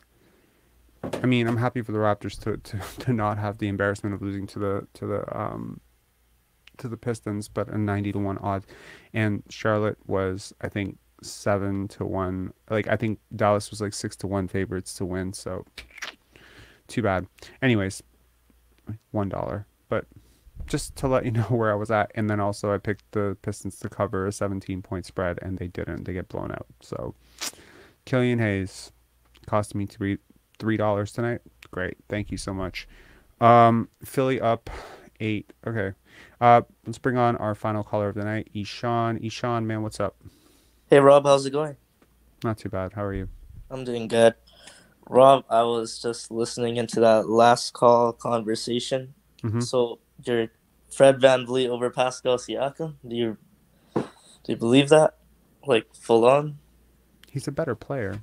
He's not like, he doesn't play a better style of basketball. I don't like him more as a person. But like, in terms of his actual impact, like, yeah, he's a better player. Like, he is. I would have an easier time fitting Fred VanVleet on like a really good winning team where I could slot him back a couple spots. Like, look, his entire issue is he's not a first option, but he tries to play like one, right? Right. Pascal Siakam's issue is also the same thing. They both have the same fucking issue. Neither one of them is a first option. But if I had to pick one of these guys to be like a tertiary option or a second option next to like a star, yeah, I'm going to pick the shooter who can shoot from 25 feet as opposed to the guy who dribbles the air out of the basketball in the middle of the court. Like, I don't know. Obviously, upside, everything, value, like if I had to pick one guy to sign or one guy to trade for, yeah, I'll pick Siakam. But like, you got to consider like player, like better player versus like, take out the height, take out the athleticism. Just look at, like, do you understand what I'm saying? Do you know how much how many physical advantages Siakam has? Let me clarify here. Are you saying that Fred VanVleet, in a sense, is more skilled? Yes, he's way more skilled. Way more skilled. He's a better passer. He's a better defender. He is literally like, he's smarter. Like, he's a lot smarter. He understands basketball in a way that's, if you could put Fred VanVleet's brain into Pascal Siakam's body, you would have an MVP. And put it that way, yeah, that's the gap. I see. Yes. Also, like, one thing that I was paying attention to the last call was talking about Scottie Barnes there. If he was, or I'm not sure if it was the last call or the call before, but you guys were talking about what's his ceiling, or if he's going to be like an MVP, or what. Nobody said MVP, but we were saying superstar. Elite, like, is he? Can he still be a superstar? And I firmly believe he can be. And I'm not getting off of that until I see evidence to say that he can't be. And if he comes back next year and he averages 14 points per game, yes, the noise is going to get very loud for him. Because he can't. He has to be better than this, and I hope he knows that, you know, and I think he does. But for me, the encouraging thing about Scottie's season, and at one point I'll definitely make a video wrapping up his season and just sort of reviewing the good and the bad and trying to be as honest as humanly possible about it. I think the good part about him is that he's taking the shots that he's supposed to take. It's not easy to get someone to do the right thing on the court, and he more often than not does the right things on the court. I think what makes Scottie Barnes like super interesting as a prospect is like you definitely see the flashes of him like being a top 10 player, top 5 player. Oh, for sure. Dominating in the fourth quarter the way he has. When we talk about Scottie Barnes dominating the fourth quarter, okay, name me the games that he dominated in the fourth quarter, and I guarantee you'll miss one. Chicago, Memphis, there's so many. There's actually so many that it's tough to remember all of them off the top. But those are the two that stick out recent. Brooklyn, yeah, against Ben Simmons, that's right. Milwaukee, 19 points in fourth quarter and overtime against Brooklyn. Like, there have been so many where he's just completely imprinted. Like, there's been games where he's had 3 points leading into the fourth quarter, and then boom, team needs him, fourth quarter, it's on, right? I think mentally, like, if you could, now I just said that if you could, so like, let's just say if you could take Scottie, like, so we're playing operation here. So so I said if you took Fred VanVleet's brain, understanding, skill set, etc., and you put it into Pascal Siakam's 6'10", twitchy, elite athleticism body with a 7'3" wingspan, I say you have an MVP candidate, right? Right. If you could take Pascal Siakam's scoring assertiveness, literally his attitude towards attacking the basket and attacking and taking shots. Yeah, the best player in the world. If you could put that into Scottie Barnes' pretty body, close to the best player in the world. If you could put that assertiveness and aggression into Scottie Barnes, right? You would have literally a superstar. And I think that what I was suggesting with Siakam developing all the skills that VanVleet has developed through years and years and years of playing basketball, all the counters, all the tips and tricks, VanVleet's cagey. Like, he has had, there's a thing with, being that undersized, you have to become so good. You have to become so freaking skilled. It's ridiculous. Your handle has to become so great just to get separation on guys. You have to become so elite at finishing in the rim because you have like all these different angles that you have to adjust to.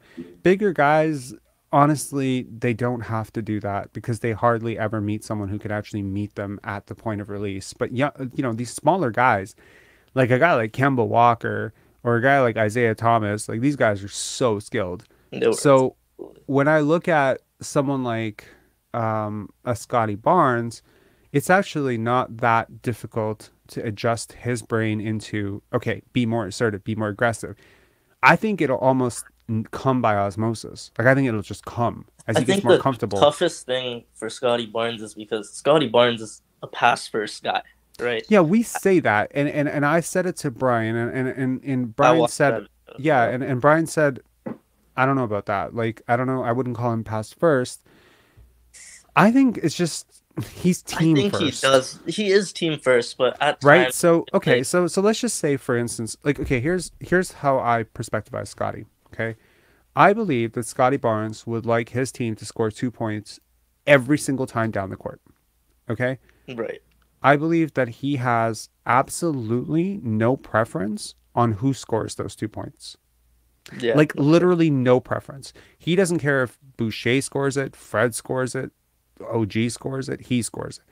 And if he can't score 2, he would like to score 3. And if he can't score 3, he'd like to score 4. And he would be very pissed if they score 0. So basically, what I'm saying is, people want him to take shots that he doesn't believe are the best option to get 2 points for his team at any given time. And he cannot adjust his brain into taking an attempt at 2 shots. Like, subconsciously, I think it's as easy as this. So we say he's pass first because passing is his gift. But I don't know if he's pass first. Here's my counter to that, though. Sure. Do you think that a bad shot for Scottie Barnes sometimes, at least, is probably a better shot like in my eyes, is probably a higher percentage shot than sometimes what Fred takes up or what. 100%. And look, like we have seen. Okay, I'm actually gonna put this up on screen. Did you have a chance to watch the story today? Not the story, the Instagram reel. Yes. You did? Did you like it?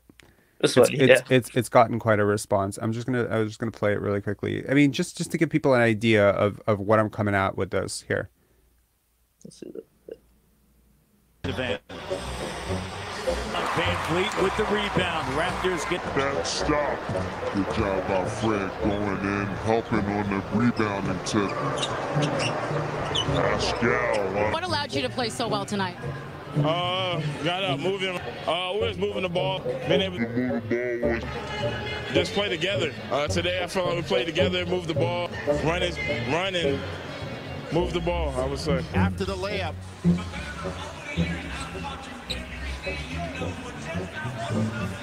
Why are you making it complicated? It's easy.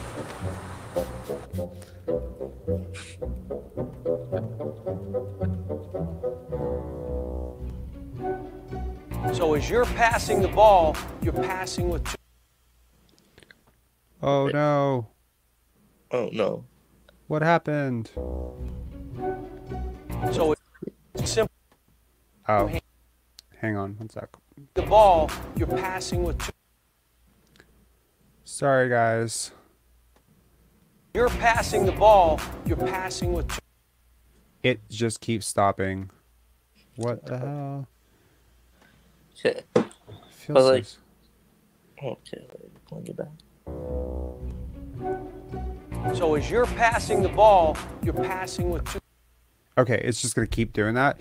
But if you want to check the full reel out, which is the 6 seconds more, and it's funny because it goes to him, John Calipari saying, if you're passing the ball, it's a lot like if to him pass, it's like you're shooting it. So I was like, oh, that'll be easy for the Raptors to understand. My bad, that didn't play out.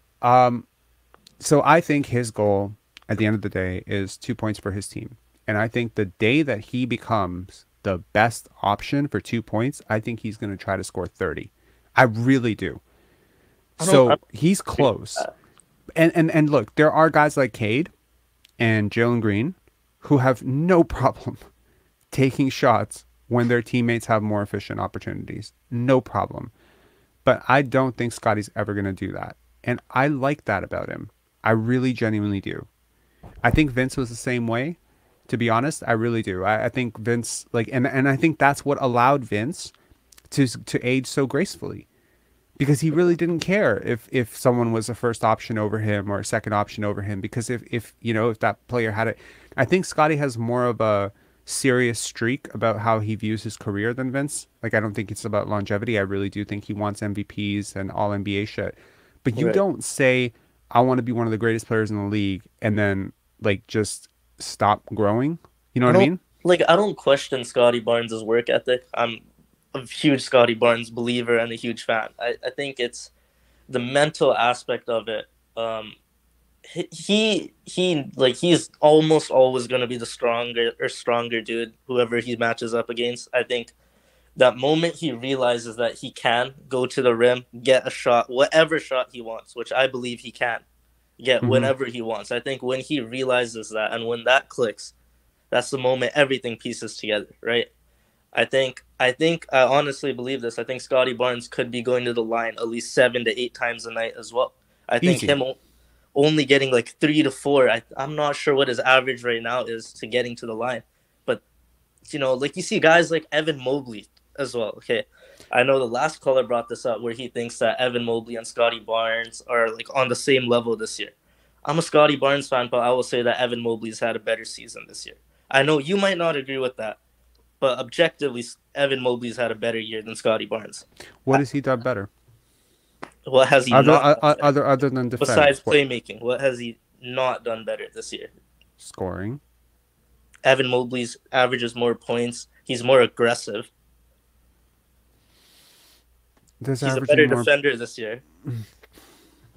Okay, you understand that I mean, okay, yes, he's averaging more points per game. He's averaging 16.3 points per game. He has more win shares. Yeah, like, okay, so if you watch the last, I'll say like 20-ish Cavs games as well, he's been amazing, yeah. his shot creation has improved as well. But I'm not saying Scottie Barnes cannot create a shot, because I think off the dribble, Scottie Barnes is still better than Evan Mobley. But what I'm saying is I still think this year Evan Mobley has been better than Scottie Barnes. But that is not to say that... You're not lying. You're right. He has been better. Evan Mobley has been better, and Franz has been better. So Scottie has been leapfrogged by 2 people that he beat out for Rookie of the Year. But I still have high hopes for Scottie Barnes, obviously, moving forward. I think that he can still be better, and I believe he will be better. But I think... Would it shock you, however, to know that Evan Mobley still has a negative offensive box plus minus? Really? That actually is shocking a little bit. I will not lie. So he's moved from a negative 0.9 offensive box plus minus to a negative 0.1 offensive box plus minus. And he's playing with, like, much better players than Scottie. I mean, look, man, Darius Garland is a playmaker that Fred VanVleet can't even dream of being, okay? Like, Donovan Mitchell, like, people talk about him having tunnel vision and being a scorer, but the gravity that guy has is not anything that Pascal Siakam is even sniffing. So you playing with guys like that in an offense like that, I want to look at guys like Yuta Watanabe, who struggled on this team and then thrived in Brooklyn. You know, with those guys, right? I mean, granted, he's had a bit of a fall off now. Look at a guy like Will Barton. Will Barton on the Washington Wizards was shooting 39%, 38% from 3. What's he shooting with us? 25%? I don't even think he's shooting 25. I think he's probably shooting like 15. No, he's not shooting 15. But he is shooting something close to 25% to 26% with us, okay? You try to look at guys, especially guys who come out from somewhere else to here, and you see how much their numbers drop. Because it's hard to say Gary's numbers, right? Because Gary's been with us for 2.5 years. It's hard to say Pascal's numbers because Pascal's been with us for 6 years. But look at guys who come and then go, or are gone and then come, and look at where did they thrive. And I'm not saying that this is some huge sample, because it's like we're talking like 3-4 players. But apart from Jakob Poeltl, I really cannot see an example of a guy who's done better here than he was doing at another place. And yeah, I mean, there's a part of me that's just like, okay, you put Scottie Barnes on Cleveland. You're telling me he wouldn't be better than Evan Mobley? I think he would. Here's I've said this. This is the same exact argument, by the way, that Cade fans used on Scottie last year. So I appreciate the irony and completely understand it. But please go ahead. I've said this before in probably group chats. Don't you think that if Scottie Barnes and Evan Mobley unironically swapped teams let's say before the season, before we got Jakob Poeltl, that both teams would get better? Yes. Right. So I think when you say swap teams, I think that could work both ways. I think Evan Mobley could also be doing better numbers here as well. I don't know about better numbers, but I do think he'd be like, because I mean, if whatever Scottie is offering you in terms of stretching the defense, Evan Mobley is offering you even less. He is shooting, just to put this into perspective, per 100 possessions, he takes 2 3-pointers per game, and he's gone from shooting 25% from 3 to shooting 21% from 3. Now, we can talk about mechanics or whatever, but Scottie has boosted his granted, like, you know, from Florida State, I think he was a 26-27% 3-point shooter. He came in last year, he's about 30% tonight. In this year, he's about 30-ish%, 29.7, whatever he's at. There were moments, at least this year. I haven't seen, okay, there have been moments where Evan... Mobley's been shooting it better as of late from 3, but... Not really. I mean, look, he's been flirting with 20 to 24% all year, and you know, free throw shooting is a very good indicator of shooting potential. Yeah, and he's gone from shooting 66% to 68% from the free throw line. So while I understand that his overall impact on winning is definitely better than Scottie Barnes, his overall numbers have not really improved by any sort of seismic leap. Okay, I'm gonna name you the next. I'm gonna give you the following 2 numbers, and you tell me who's the better player. Okay? Mm-hmm. Just based on the numbers I give you. And just and assume, by the way, that their numbers are dead even in terms of minutes. Okay. Okay. One guy's averaging 22.2 points per game, 12 rebounds, 2.5 blocks, 3.7 assists. One guy's averaging 23.8 points, 13 rebounds, 4 assists, and only 2 blocks. Who's the better player? The first guy shoots 25% from 3. The second guy shoots 21% from 3. Damn. Do they seem pretty even? I think it's pretty even. That's Evan Mobley year 1 versus year 2. Okay, so that's what I'm saying. Like, do you know what I mean? He's on a way better. He's on a way better team. Scottie's on a way worse team, right? Yeah. So you can argue. I think like the Evan Mobley I'm seeing this year is not doing anything materially that different from the Evan Mobley I was seeing last year. There's little wrinkles and little moves that have been added. The Scottie Barnes I'm seeing this year is doing things that are very different from last year. I think like the one thing that Evan Mobley does do better is though sometimes he does take the initiation of just attacking. Sometimes like he does that more so than Scottie Barnes, and I think if Scottie Barnes sometimes were to attack the same way as Evan Mobley does, that Scottie Barnes would be like a 20-point scorer already. Huh? Like Evan Mobley at times right now, like he's been how much of this do you think is based on the fact that you don't watch enough Cavalier games? No, I watch a lot of Cavalier games. Why? Really?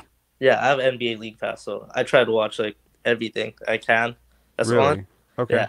How many Cavs game have you watched this year? Like 25, 30? Probably. I'll say probably around there. Okay. I'll say like Evan Mobley, like at least like. Look, man, he's really, out a little bit more. He's really good. I had him above Scottie on my draft board. Okay, just God's honest truth. He was number 2 on my draft board. Scottie was number 3. I love Scottie. I think Scottie exceeded my expectations last year, and Evan Mobley was worse than I expected last year. I expected Evan Mobley to be even better than he was last year. And this year, Evan Mobley is pretty much in line with where I expected him to be, and Scottie's a little bit worse. I really do think this dog shit offense has something to do with it. Oh, for sure.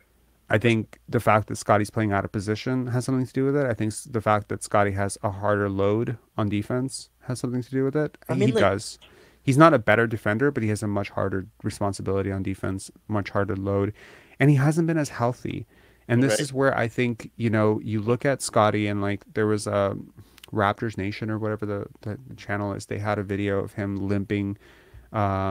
He's had so many injuries. It's been one injury after another all year. You know, wrist, ankle, you know, knee tendonitis. It's just all over the place. So it happens. I know, like, I've explored the idea that I'm blind to this. I totally have. I promise. I really deeply wanted to believe. I'm like, let me take a moment to take the Scottie Barnes hype off for a second as I look at my Scottie Barnes jersey behind me, right? And let me just take the hype off for a second, and let me just pretend like I'm someone who doesn't like this guy. Let me pretend I'm someone who's not hype on him. Let me pretend I'm like one of the handful of Raptor fans who just think he's just a hustle big, you know, masquerading as a wannabe point guard. Have I seen enough this year to change my mind? If I was in the opposite camp, would I have flipped on him? Like, would I have been like, no, I'm wrong? Yes, because what he's doing in these fourth quarters when his team really needs him and the pressure is tightening up against pretty good teams is really damn impressive. And I think it should be an indication of what he can do, because it feels pretty much unstoppable. When he gets going downhill, and too many times this year, there have been like opportunities to attack where he's chosen to play make out of those positions, and you wonder how much of that is just him wanting to get his teammates going, how much of that is just him not wanting to score, how much of that is just I don't know what it is. But there have been moments for sure where I think, you know, if he's just a little bit more assertive, 20 points per game is very easy for him. I don't see an easy pathway to like 25 points per game for Evan Mobley. So like, let's put it this way. I think either one of these guys could score 20 points on a lottery team. 100%. And the fact that Scottie's on a borderline lottery team right now makes his case worse. I get that. However, I don't think... Okay, let's put it this way. I don't think Evan Mobley has an easy pathway to 25 points per game. but I definitely think Scottie does. I Let's agree put with it that way. I don't think Evan Mobley will ever be a 25-point game scorer either. But That's what I'm saying. I don't think he has an easy pathway to it. I'm not going to say never because the way scoring is exploding. Like, how do you know the offensive rating won't be 118 next year? Shit. Like, now 25 points per game seems perfectly likely if he ends up on a really bad team or something, or if Donovan Mitchell leaves and they force feed him shots the way we're doing with Siakam. I do. If you force fed him shots, you don't think he can get 20, 22 points per game, 23 points per game? Easy, he could. Anyone can get 23 points per game if you force feed them shots and you want them to be a 23-point per game scorer. Almost every player who starts in the league, other than maybe Isaac Okoro and Killian Hayes and James Wiseman. Shit, James Wiseman. I hate to say it. If I wanted to troll Raptor fans, or Pistons fans, I don't know who, and I just gave me honorary, like coaching responsibilities for the Detroit Pistons for 1 week, I could bring James Wiseman to 25 points per game pretty easily, actually. Yeah. So it's not that hard. It's just, is your team better off for you having that role or not? And I think playmaking is always going to be the most crucial thing here, right? Evan Mobley has got great defensive thing, but Scottie Barnes no slouch on defense. He's no slouch. I think they, like you said, they play like a different brand of defense. Scottie Barnes is more of a quarterback on defense, I'd say. And Evan Mobley is just assigned as like a rim protector. I think he's very switchable. More so than a drop big. He's got a lot of Shep saying, can Scottie get bigger like Giannis did? I mean, yeah, man. Like, he's already huge. Like, he's 21 and he's got like grown man strength. He was bullying Giannis and Brook Lopez in the post. That's not easy to do as a 21-year-old. Yikes. And yes, he is a gym rat. Absolutely. Yeah. Like, don't let Doug Smith, pull you off of that. Like, he's absolutely committed to the craft, man. So I will say though about Evan Mobley, I don't want to make this an Evan Mobley and Scottie Barnes full on like debate, but I do think that Evan Mobley next year is an all-star lock. I do believe that. I think that he's going to have a narrative around him as well. He probably will be. I mean, he's already in the Defensive Player of the Year race, but I think he might get like an all-star kind of like Jaren Jackson Jr. did this year. Okay. So you think this is more like coaches and the league wanting to promote like a young talent up? I think so, but I think he could also put up 20 and 10 next year. I'm not 25. I don't think he'll get 25 ever, but I think if he can put up 20 points per game as a 22-year-old, how are you saying he can't get to 25? When I said when Scottie has an easier pathway to 25 than he does, that's just what it is. He has an easier pathway. With Garland, do you know, like, he's already the third leading scorer on his team per 100 possessions? Yeah. Did you know that? No. So Donovan Mitchell per 100 possessions scores 38.9 points per game. Darius Garland's 31. Evan Mobley is 24. So he's already third. He's the third option. Let me just check the usage here. He has highest usage. He's the third highest usage player on the team. He had about 21 or 22%. He is at 20.5% usage. So that's mainly because Darius Garland and Donovan Mitchell are such. So okay, so here's the thing. You're saying he's scoring more. He's the third option on his team. Scottie Barnes is not the third option on this team. That's the problem. And Scottie Barnes is way more offensively talented than Evan Mobley. Yeah. And he's not the third option on his team. And Evan Mobley's on a way better team. That's the kind of crazy part about this, right? Scottie's on the way worse team. He's got the way lesser role on offense. He's like the fifth option on this team. I'm not kidding. Even this year, he's the fifth option. So everyone's saying like, oh, Scottie didn't take a step up. Bro, he's the fifth option. He went from fifth option to fifth option. Evan Mobley went from fourth or fifth option. Even with Donovan Mitchell, he moved up because that's what a good team should do. Fifth option, do you think that OG Anunoby is like a higher option right now than Scottie Barnes? What? Do you think that like OG Anunoby is like a fourth or third option at the moment then? Yes. I mean, I can double check this, but I am positive that Scottie Barnes is at best a fourth option on this team. He's not Right. third. I think right now is like close to a third in terms of at least usage, not shots up. I mean, Gary Trent probably gets up like the third most shots, but I'll confirm this in 1 second. I think in terms of usage, I think that Scottie Barnes is probably a third option right now. No, he is not. He is definitely not, and I'd be very happy to tell you the numbers on that. Yeah. 1 second. Okay. Like Pascal's obviously the number one by usage, and what do you think of the new background? I like it. It's better, right? I think it is too. Okay, so field goal attempts per 100 possessions. Number 1, Pascal Siakam. Number 2, ironically, Delano Banton. Number 3, I know. Number 3, Gary Trent Jr. Number 4, Scottie Barnes. Fred VanVleet. Number 5, Scottie Barnes. So if you take Delano Banton out of it, he's the fourth option in terms of field goal attempts per 100 possessions, and then OG has moved to 5th, which is like what the Rob, fuck? if we're considering now that Gary Trent, when everyone's healthy, is now a sixth man, does that not make Scottie Barnes then a third option? Nope. Because Jakob Poeltl's usage with the Raptors has also been, I mean, like in terms of shot attempts has been pretty high. It hasn't been necessarily higher. Okay, let's look at the usage. So Pascal Siakam 27%, Fred VanVleet 23%, Delano Banton 23%, 21.7% for Gary Trent Jr. Scottie Barnes is at 20.4% usage. OG Anunoby 19.6%. But here's where it gets crazy. Precious Achiuwa, 18.8. Chris Boucher, 17.9. Malachi Flynn, 16.8. It's just basically, it's Pascal Siakam, Fred VanVleet, Gary Trent Jr., and then everyone else is just lumped between 20 and 17 or 20 and 16.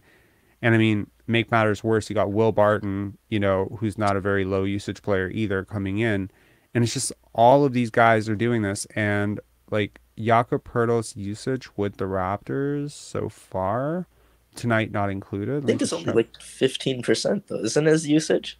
Like really like low? Nope. His usage with us is 18.6%.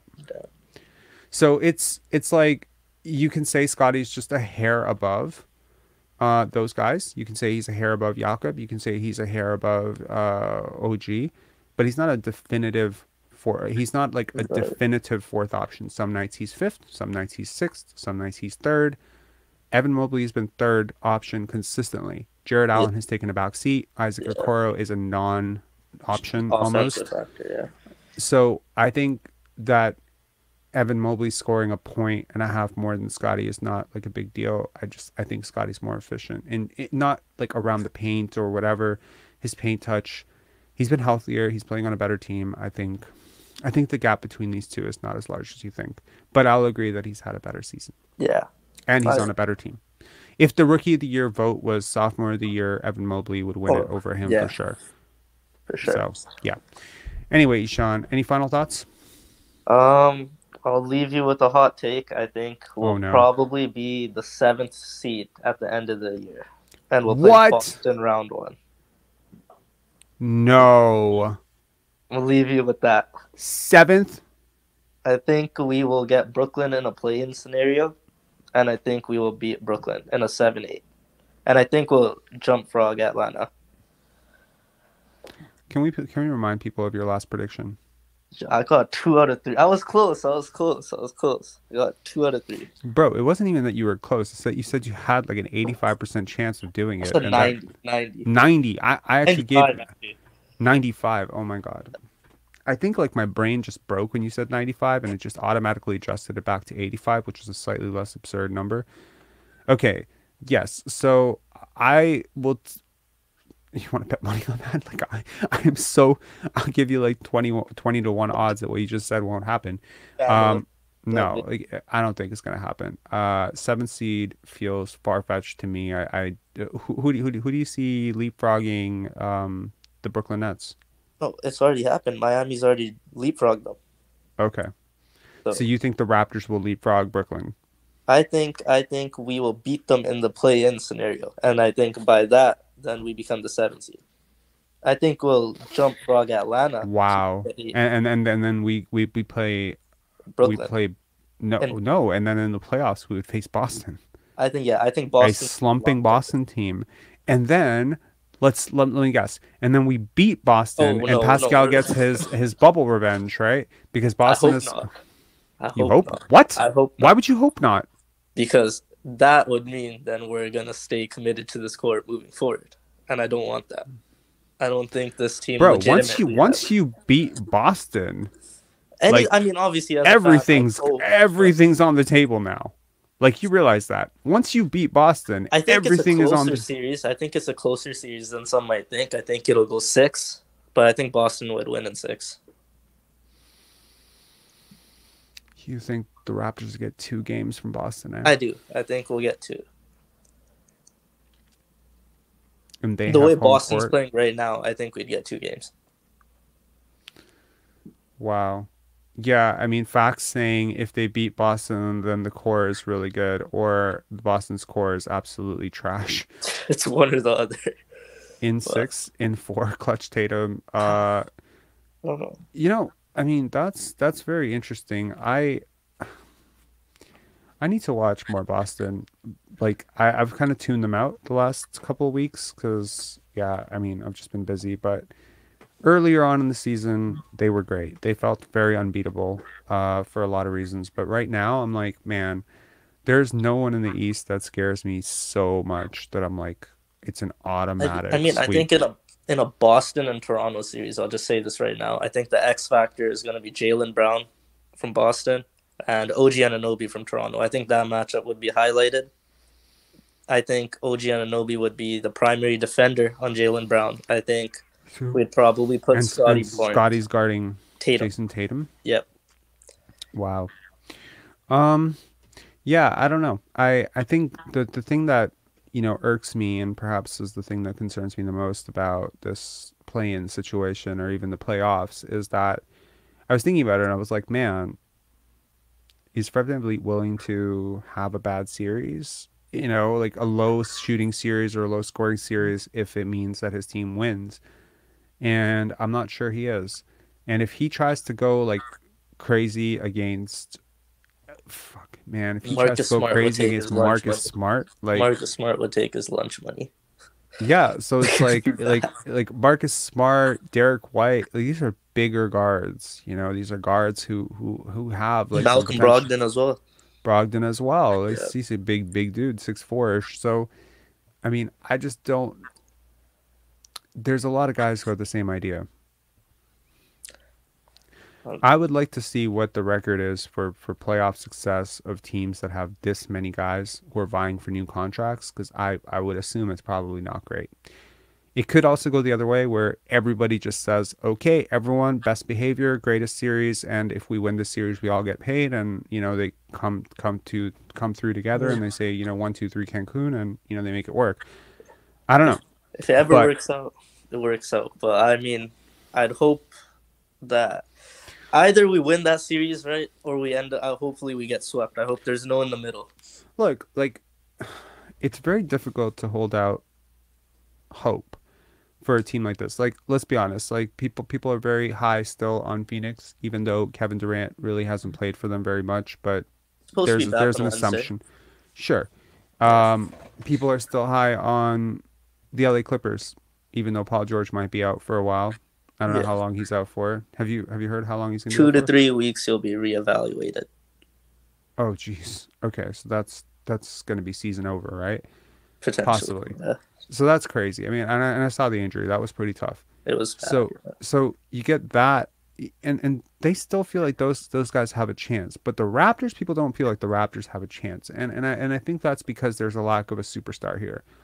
Right, there is a lack of, you know, and as much as people want to think there's championship pedigree on this team, I think everyone who watched the championship run knows that these guys were kind of like role players, 3rd, 4th options on a championship team, not like definitive guys who've been there and had serious playoff success. And so there is a sort of reverse measuring of it. But yesterday when I was doing the live stream with Leo, we talked about it and we said, you know, going into the season, if I put a gun to your head and said Raptors or Kings, who's more talented, you definitely would have said Raptors, and he would have too. Yeah. And I think almost everyone would have, right? Because the Raptors were coming off a 48-win season, and the Kings were coming off the lottery. And I think just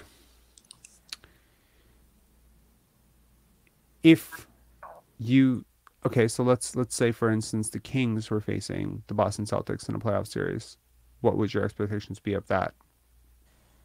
I think Boston would win that as well, but I think so too. But I don't think people would be predicting a sweep. It's kind of like boxing or like combat sports. I think styles make fights in a sense. So I think Boston matches up pretty well against Sacramento. I think they could beat them in 5 because I don't think Sacramento has the wing defenders. That's fair. Right? So I think media might be saying this, like media pushes Miami as some like really, really tough matchup. Right? But Jimmy Butler's freaking amazing, man. Every year people forget about him, and then the playoffs come around and people are like, oh my God, is this guy a top 5 player? Every year we go through this thing with Jimmy Butler. But I think that's what I mean. Like I think it's like a stylistic thing, right? I think in the playoffs, they're meant for the playoffs. I think even Toronto, although like we might not have a bona fide superstar, right? I think stylistically we can make it challenging for some of these teams because we have like the length. And I don't think a Jason Tatum and a Jaylen Brown so really we have the length. How are the Detroit Pistons shooting 46% against us? How are the Indiana Pacers shooting 55% against us? That's with Jakob Poeltl. How is that happening?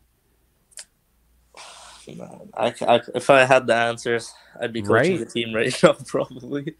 But right. So I mean, at some point, you gotta look at it and just say, like, you might have the length, but maybe you don't have the chemistry, the communication, the buy-in, the schemes. And I think, look, I saw a tweet from Samson Folks saying Andrew Nembhard has solved the Raptors defense. I had the exact thought in the first quarter during the Indiana Pacers game. He was cooking Fred VanVleet. He's figured it out. And so look, there is a way for this team to play, in my opinion, which is to their strengths. And I think they have gone out of their way to play against their strengths. And I don't know why they're doing it. But if they continue to do it, I think they're going to get swept. You think Boston would sweep us? Yes, I do. Maybe that's just me being like optimistic. Probably. I think it'll be like a gentleman's sweep. I think it'd be like a two games in Boston are theirs. I think they probably push you on the third game, and if you fight, maybe you can win it. I think they wake up, decide they don't want 2-2, and they want to close you out at home. And they win Game 4 and Game 5, and the series is over, and your season's over in Boston Game 5. I think that's how it would go, personally. And if you don't fight in that Game 3, then your season's over in 4. It's the gap between these two teams is very large, because of how they play. But if the Raptors chose to play a different way, I really do think that this team is talented enough to push a team like Boston to 6 or 7. But they haven't shown me that all year. There's not one stretch of basketball this year that has lasted for more than a week where I'm like, oh, that's great. There's a Sacramento game that I could be like, oh my God, if they could bottle that defensive energy. There's, the Cleveland game where I'm like, oh my God, if they could bottle that offensive synergy. There's the Atlanta and San Antonio games where I'm like, oh man, if they can bottle that pace. But I've never seen it for more than a couple of games from this team. But I have seen disastrous stretches. For instance, what do you think the Raptors' record was over the last 10 games leading into tonight? 4-6. Correct. During this crucial stretch, all with Jakob Poeltl, like, how the fuck are you 4-6? And there's so many lottery teams in there. It's crazy. So, yeah, I don't know. It's hard to imagine, but anyway, any final thoughts? 7 seed. Not happening, buddy. You know what? If it happens, I'll be happy for you, but also kind of sad for us, because you reseed when you miss the play-in. Can you imagine being 7th seed and then not making the playoffs? That would suck. Wow, that would suck. But yeah, I mean, I'm gonna do some digging into I'm gonna do some digging into the play-in history and success and try to see, like, in a one-game series, has the team with, like, there's so little data in this, Do you right? like Brooklyn or Toronto in a one game, in a play-in scenario? Who do you like there? Dude, I feel like I know that Toronto's the better team, or that Do you think that Mikal Bridges can steal that game? I think Cam Johnson can steal that game. Really? Yeah, I think Mikal and Cam have, like, this. They're 3-point shooters, right? Right. The Raptors give up corner threes for days, and Fred VanVleet is way too small to match up. Like, who are they running at point guard these days? Spencer Dinwiddie. Exactly. Like, think about that. Spencer Dinwiddie, Dorian Finney-Smith, Mikal Bridges. Like, if you're a rational person, this matchup should scare the living crap out of you. Like, Mikal Bridges and Pascal Siakam is not. There's no, like, real gap here. There's a reputation gap because one guy's been a third option to, like, two stars for a few years, and one guy's been anointed to, leading shot taker on a terrible team. But seriously, like, Mikal Bridges has been a way better player I'd over the like to last 2 think months. that OG could slow down Mikal, though, hopefully. Right? Do you think that Mikal could best OG? Like, if OG is the number one? But does it really matter? Because, look, what did we see last year in the playoffs? I feel like people, like, okay, look, Fred was injured in the playoffs. We excuse everything because of that. Fred was, everyone had Fred was COVID in Tampa, injured. so we forgive that, right? But look at what Tyrese Maxey did to us in that first 3 games. That was tough. Like, seriously, look at it, okay? You don't realize, like maybe you do. I don't mean to target you specifically. You don't realize, but, like, people don't realize when a guy, like, really wants to put up 50, and you have the other guy who can't even fucking, like, keep up with him after his first step, like, he's gonna put up close to that. Like James Harden got past Fred VanVleet and Gary Trent Jr. whenever he wanted. James Harden is way better this year, by the way, than he was last year. Like, he's regained a lot of what he had lost. So that was a broken down version of James Harden that got wherever the hell he wanted, point of attack. You couldn't keep him anywhere near you, and he shred you. And the minute you collapsed on him, he was passing it out to Tyrese Maxey for a 3. And, if you closed out on him on time, he was blowing right past you for the... Okay. So you say, okay, well, maybe Jakob Poeltl can do some stuff. Maybe Jakob Poeltl can help us. How? I don't think he can. I think, like, he would be so occupied and probably in foul trouble by the 4th minute of the first quarter against a Philly team. Yeah. So against Philly, I think we have no chance. But the Brooklyn team does not have a Joel Embiid. Fair. But I think Spencer Dinwiddie presents a lot of the same problems. I think he's the type of guard that can give Fred VanVleet a lot of trouble. So, yeah. I guess we'll see, Rob. I guess we'll see. I think by the end of the year, though, we'll be the 7th playing Boston. I just feel that. I don't know how successful that'll end up being for us. Wouldn't it be funny if the Raptors lose every single game from here on out and then end up making, like, not even making the play-in? I hope so. Honestly, I hope so. Or we'd probably be picking, like, then 7th or 8th, hopefully, at least at worst. I don't know. I think that would be so disappointing. At this point, I got to tell you, at this point, if we don't make the play-in, we are officially no man's land. Because you're not telling me that the 8th seed... Really? I think that would make the answer so much easier, Rob. I think then we know that we have to absolutely pivot off of this completely. Like, I think if that completely, like, if we completely miss, I know that Pascal is probably getting dangled in trade rumors this entire offseason, and OG is probably for sure gone.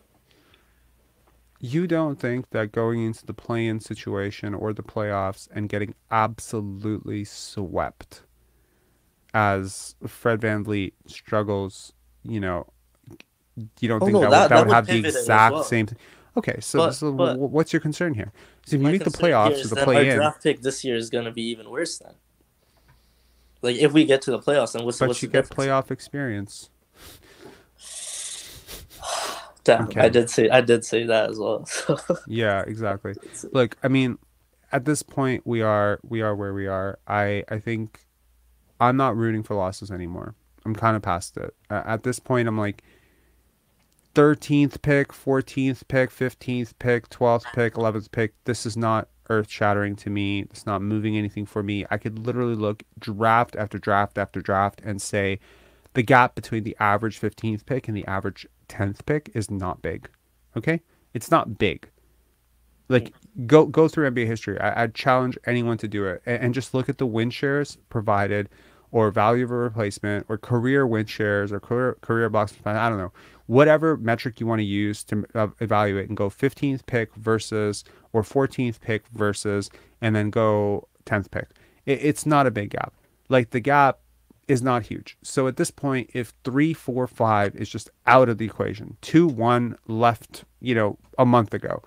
Right. Well, then, am I really like gonna root for this team to lose? Like, I don't know. Like, do you think there's so a difference the 8th pick? between? Okay, that's where I was headed. Do you think there's a difference between pick 8 and pick 15? Yes. I think 8 and 15 there is. But do you trust this team to successfully, as talented as they are, lose enough games to end up with the 8th pick? No. And also, like, once you get to a certain point, in the draft, it becomes impossible to get certain picks, right? You know how it works. Yeah. So, if you finish 11th, it's not possible to get the 6th pick. It's mathematically impossible, right? So, yeah, I here's what I would like to propose. I would like to propose a flattening of lottery odds. Completely flatten them out. And I'm not just saying this as a team that's in no man's land. I'm just saying this so this entire debate that we've been having all year can just go away. And we can witness less of a focus on this, because at worst, teams in that, 10th, 11th range or whatever would be debating 14-1 odds at a pick versus making the playoffs. Do you know what I mean?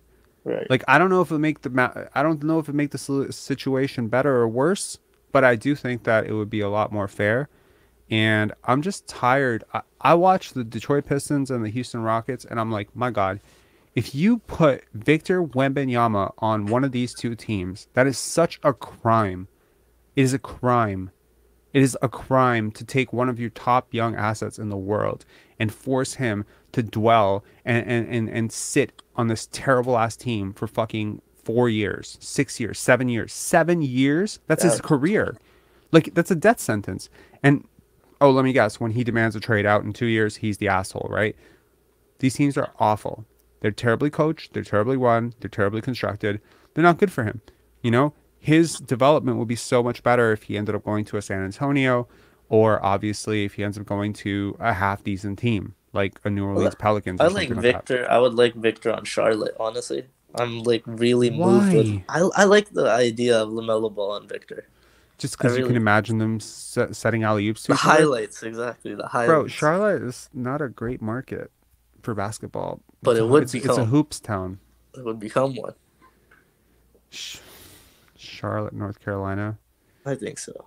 Yeah, I wouldn't necessarily say that Charlotte, North Carolina is the best place for, a French player. Okay, let's just put it that way. I mean, like, the best place for a French player probably would be Toronto then, right? Toronto would be great for a French player. But honestly, Victor Wembanyama, I've gotten to know a little bit more about him over the last couple of years, and he's like a superstar personality, right? He needs to be in a big market, and the NBA would be so stupid to, like, I know they can't veto it. I know they can't rig it. But honestly, if there was ever a year to rig it this year. Just do it. I give you consent to rig it, and just keep him away from the Houston Rockets and the Detroit Pistons. You would like him in San Antonio then, huh? I wouldn't love it, but I would prefer it for his sake. Where's your ideal landing spot besides the Raptors, of course? I'm so glad you said besides the Raptors, because obviously the Raptors. Ideal landing spot for him. Does Brooklyn have a pick? No. No, I don't think so. Oh, shit. Let me pull up Tankathon real quick. And And do you think he should play center or power forward in the NBA? Eventually, I think he should play point guard. Point guard? I'm kidding. No, he could be like a point forward. Vision 7'5". Okay, let's see here. I would like him on the Orlando Magic. Orlando. I would love him on the Indiana Pacers. That would be my favorite. Yes. Indiana would be my favorite. Him and Tyrese would be the greatest thing on earth. I would love him on Portland. Does Portland have their first this year? Yes. I believe so. I'm looking at it. Yeah. Looks like they do. Yes, they do actually. I would like him on Portland. The Raptors are still 12th. Damn. You were naming prospects earlier as well. What do you think of Grady Dick? You know what's interesting? That guy brought up Brice Sensabaugh. And do you know that the Raptors are currently mocked to pick Brice Sensabaugh on Tankathon? Really? That's hilarious. So the top 14 picks right now, according to Tankathon, are Victor Wembanyama, Scoot Henderson, Brandon Miller, Amen Thompson, Azar Thompson, Jarris Walker, Cam Whitmore, Nick Smith Jr., Anthony Black, Grady Dick, Taylor Hendricks, Brice Sensabaugh, Keyonte George, and Cason Wallace. Really? Cason Wallace isn't higher? Yeah. So Jet Howard is 15th, Chris Murray 16th, Jaylen Hood Shafino is 17th. I don't think Toronto's honestly in that. Yeah, honestly, sneaky. I still like Rayon Rupert. So yeah, Rayon Rupert to me, I'm liking a lot of guys in this 14 to 9 range. It is a really deep class. It is a really deep class with a lot of talent. Yeah, so you know, I am okay. It's time to reshift as a fan base. I want to close the show out by actually just talking about this thing. I was looking at Raptors Today. Okay. You know the show Raptors Today, right? Yeah. And the post-game show for the Raptors tonight, right? Now, granted, tonight they had about 250 people watching, which is great. But I am looking at the numbers from the start of the year to now. It is unbelievable how much this fan base has checked out. There was a Raptors Today episode from 7 months ago that had 17,000 views. They posted one yesterday, which after about 7 hours had 400 views. Damn. The fall off is absolutely insane. The product on the court is so shit. And I tell you, I've noticed this a couple times now with the Raptors, that when Scottie is out, or when he's not playing and people know it, no one really wants to watch. Absolutely. The numbers are just so off. Like even our post-game show, usually we have about 220, 250, 280. It's like Scottie's been out the last two. It's been down to 150 to 200. It's just down, you know? That big game that Scottie had, boom, numbers went up. So it's like, it's not specific to Pensare basketball. I'm telling you, like, this fan base is very much invested in Scottie taking that next step. And I think for all intents and purposes, he hasn't. But if he starts now, this would be a great time. This would be a great time. 9 games left, whatever. Pull together the most solid month of the season, go into the playoffs, go into the play-in, and beast mode. And you know what? In the summer, we'll make some moves, we'll make some trades, whatever, can't trade picks, whatever. Hopefully bring Jakob back on a pretty decent deal. Bring Gary back, hopefully smooth it over with OG, maybe get a sign and trade for Fred, move Scottie to point guard, and draft like a steal. Like, I would love to get Cam Whitmore. You want to hear a hot take? What's a hot? Oh my God, another hot take from you. Another hot take there. I think come draft night, we'll have about 2 or 3 first-round draft picks in this year's draft. Because we're going to trade OG? Either OG or Pascal. I think one of them would get dealt, so I think we'll have about 2 or 3, hopefully, in the lottery. Ishan, do you ever get tired of just being wrong? Never. I get told that a lot by my mother. By your mother? She sounds smart. Okay. All right. Okay. Well, I mean, I appreciate the balls to make such crazy predictions. Look, honestly, I would like if Pascal gets traded, trust me, I'll throw a party on the street. Y'all invited. I would love it because that to me would signal that this team has admitted that it hasn't worked and they're not willing to double, triple down and sign him to a supermax. It's not personal against Pascal. Everyone on the internet thinks I have some personal beef against this guy. I don't. I just don't think he's optimal for the role that he's playing and the role they're trying to put him into. I don't think, and I don't think it's a conducive thing to winning a championship. It's interesting, like I went back and revisited Masai's quote from 2021, playing for what? And it was just so interesting how flagrantly adamant he was about it, like play in for what? Like it wasn't like he didn't even introduce it. The concept was actually put up, like why not the play in? And he said play in for what? People need to revisit that. And Right. and granted, he can walk it back now because he's now we are firmly in the play in picture. And he can say, well, it was because it was Tampa. We weren't going to really, benefit from the home crowd, et cetera, et cetera. But I genuinely believe that when he said that, I think a lot of us felt pride. At least I did. I don't know about you, but I felt a lot of pride when he said that. I felt like it's so great to have a president and a general manager who have such high goals and aspirations that they're aiming for Giannis, that they're aiming for championships, that they don't want to aim for a play-in spot, and they're just like, fuck this, it's not for us. They're not trying to, duck it, and they're not even trying to like pretend they're not. Dude, it felt very assertive. It felt a lot like the fuck Brooklyn. It felt a lot like that, and I love that side of Masai. And this, maybe we've been a little too individual press conference that he did at the trade deadline. This was a very different Masai, and I felt very disappointed. Really? I actually thought that, that press conference gave me the It was a answers. whole lot of I nothing, bro. It was a whole lot of fucking nothing. It was like, this is gonna, like, think it was like, like my biggest takeaway from that presser was that it was just gonna be like, he got Yak for like more so like closure to see how this core was gonna go. But I thought he gave the answer where like if this team does not, at least in the way I interpreted it, was like if this team doesn't get out of at least the first round, that he was gonna make a huge move this offseason. And whether that's Pascal or whether that's OG or whether that's don't worry, it'll be waving Joe Wieskamp. That'll be his whole huge move. Anyway, Ishan, thanks a lot for calling in, man. Appreciate it as always. Cheers. Alrighty.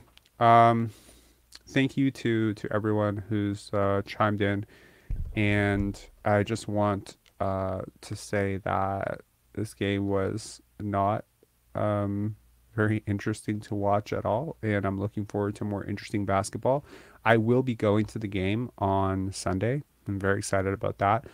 Also, at some point, possibly in the next couple of streams, you're going to see the video quality on these get a little bit better. I hope the lighting is, by the way, can you tell me, like, relative to the original lighting, is this lighting better or worse than it usually is? Like, do you guys prefer this lighting, or did you prefer when the lighting was coming more from this side? Just let me know. Not that, I mean, gosh, the number of times I have read a Twitter comment about my physical appearance is just, it's very weird. It's very weird to me. And I don't even care about it, but it's so bizarro to me. I've never heard this about someone else. But yeah, so, and I'll try my best to do, oh, thanks a lot, Ishan. It's better lighting. Okay, that's good. And I'm going to try to do my best to do a live stream from the Washington game on Sunday. Really hoping Scottie Barnes plays. Lighting's good. Thanks a lot, man. Yeah, I heard back from the sponsor, like the really big NBA sponsor people, and I don't know if that's actually going to happen for us. It was like, we'll pay you this much for if people sign up for a free trial of this and stuff. And I'm not really sure I want to do that, but it's a pretty hefty sum. So we'll keep negotiating, and, but I really like the fact that we were able to add this. Like, I kind of hated that old brick wall, and I was just so lazy. And then today, before the game, before the stream, if you notice, we started the stream like 5-10 minutes late. I was just working that up. I think the Raptors logo is kind of cool. I think, I don't know, just a darker logo, I think makes it look a little less terrible. I don't know. I hope the stream looked a lot better today. And yeah, I'm going to make sure that the camera gets a little bit better too. For those of you who don't know, I can't really flip this camera around to show you, but this is a 2012 Mac. So thank you. I appreciate it. I wrote a comment once on Real GM. Someone said, you know, someone accused one of the users of being me. And that person said, oh no, fuck that. I'm way better looking than that guy. What are we doing here, bro? Like, it's just whatever. Just take the sponsorship, get paid. Okay, actually I wanted to ask you guys a question. Can you guys let me know something in the chat? So one of the caveats of the sponsorship, okay, it's I can't share the name of the company, but it's a big company. They do sponsor the NBA and they're pretty cool. So what they were asking was, in the first 5 minutes, they want 60 seconds of a sponsorship plug, and they were offering like some pretty decent money for it. And they mentioned like that they had watched a couple of lives and that they really liked what we were doing and blah blah blah. So I mean, I had no reason to, but I was just like, yo, like a minute, like that might get like really intrusive. There's already ads running on this. So I guess, you know, let me know, like, if you want to reach out to me privately and be like, yo, Rob, there's already getting sick of this or whatever. I don't like, because I've heard a lot of other content creators, you know, they lose their audience or they piss off their audience by consistently introducing brands and all that stuff. So you can let me know what you think about that. Obviously, like, I don't want to do anything that's gonna do it before the countdown. Don't sweat it. Yeah, that makes sense.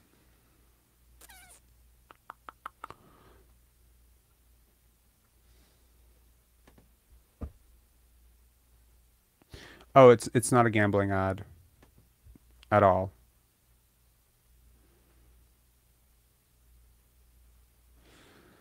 You know what? That's exactly what I was thinking. 60 seconds for the lives is not bad. You're right, because these things run 2 hours. But like, yo, like for an 8-minute video, and that's where I was like, yo, in an 8-minute video, you want me to give you 60 seconds? That's a lot.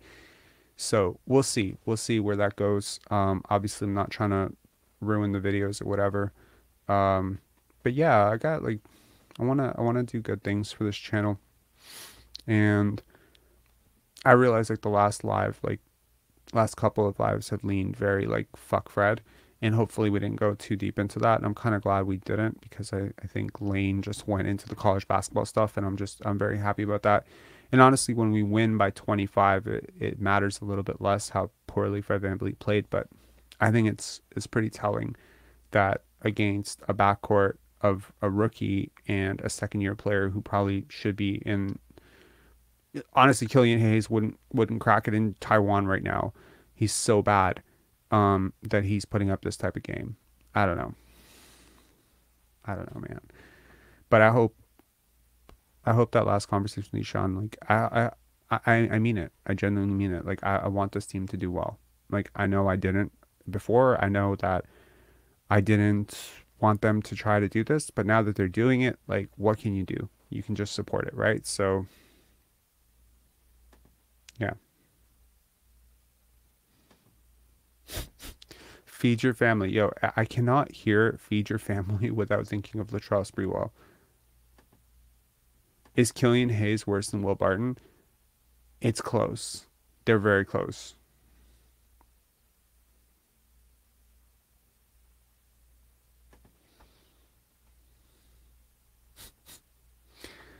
Just do Patreon exclusive content. Torontonians as a base should be an advantage to you. Yeah, Patreon and Spotify and all that stuff is gonna come. I promise. Like, after, so the Pendance Film Festival that I run is taking place May 12th to 14th. And then after that, I'm full force basketball. Like, I'm setting myself up like crazy with this channel. Like, I want to go into video series on analytics, plays, everything. I wanna do this. Like, I wanna do it right. So yeah, this channel is gonna have a big future for sure. I think I can take the video editing so far, right? I'm a very good video editor, in my opinion, right? I'm not throwing, I'm not gloating or anything. I've been doing this for a very long time, and I think it's an advantage that a lot of channels just don't have. And to be able to sequence together funny, and I don't know.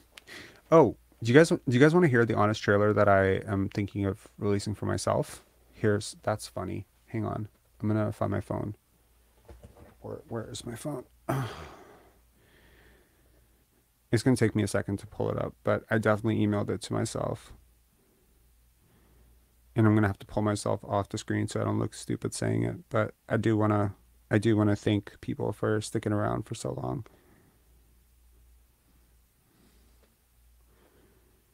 All right.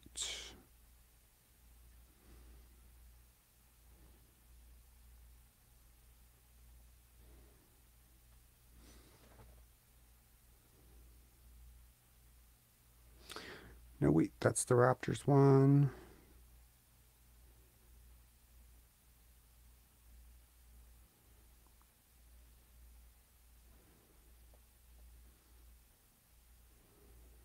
Give me a second, guys. I'm going to pull this up. Okay, I got it. Okay. Hang on. I have to pull up the... Okay, and nobody clip this. Please, please, please, please don't clip this. But I think it's going to be funny. So I'm just going to... Give me 1 second. I'm doing this live. That only works. What's an OnlyFans man? Oh my god. Boy.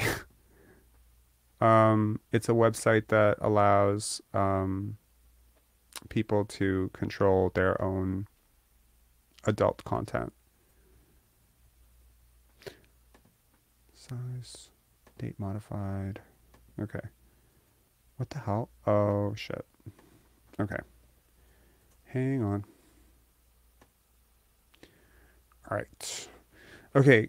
Now, premiering live for your amusement and perhaps catharsis if you're hate watching, because I know a lot of people hate watch these videos. I can see it from the comments. Is an honest trailer about Pensare basketball, which is halfway complete, but I thought it would be a funny way to sort of end the night and maybe a gentle reminder that it's never too problematic to just laugh at yourselves. Okay. Give me a second to warm up my voice.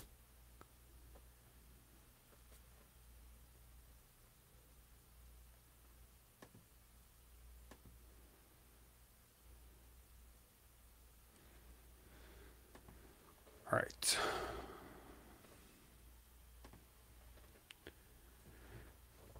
Okay, let's do this. Oh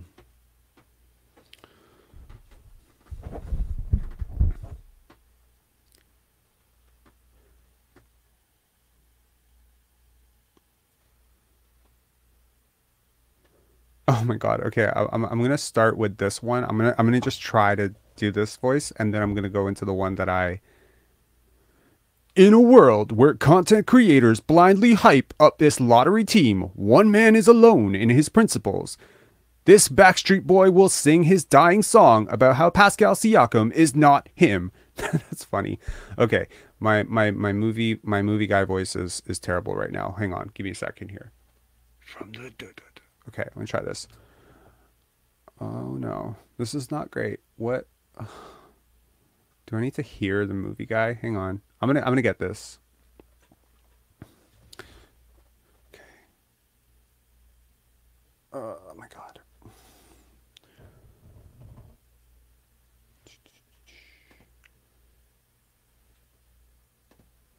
Yeah, I mean, I don't mind being a little goofy. It's cool. Okay, let's try this.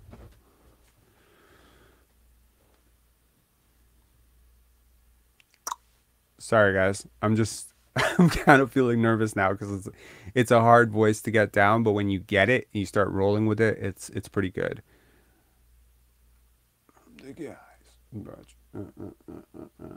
Okay, try this. Move over, Dave Feshik. There's a new villain in town. From the city that gave you some of the best basketball of your childhood comes a basketball YouTuber so toxic, so negative, that he's lost more subscribers in 1 year than your next favorite YouTuber gained. Cover your ears as he goes on 2, 3, and 4-hour lives about analytics, unselfishness, childhood traumas, growing up poor, petty crime, random Eastern European film references, ball movement, but eventually just boils every video down to the exact same point. Fred VanVleet is the worst. Meet this self-appointed NBA Robin Hood as he takes needless shots at random YouTubers, coaches, GMs, scouts, and attempts to explain to actual basketball professional athletes who are a million times better at basketball than he ever was or ever will be how to play basketball. Watch as he fanboys over Scottie Barnes and OG Anunoby like a 12-year-old girl as he swears that nothing bad that has ever happened is their fault. While not so subtly making a case that Fred VanVleet and Pascal Siakam are responsible for global warming and the fall of the Roman Empire.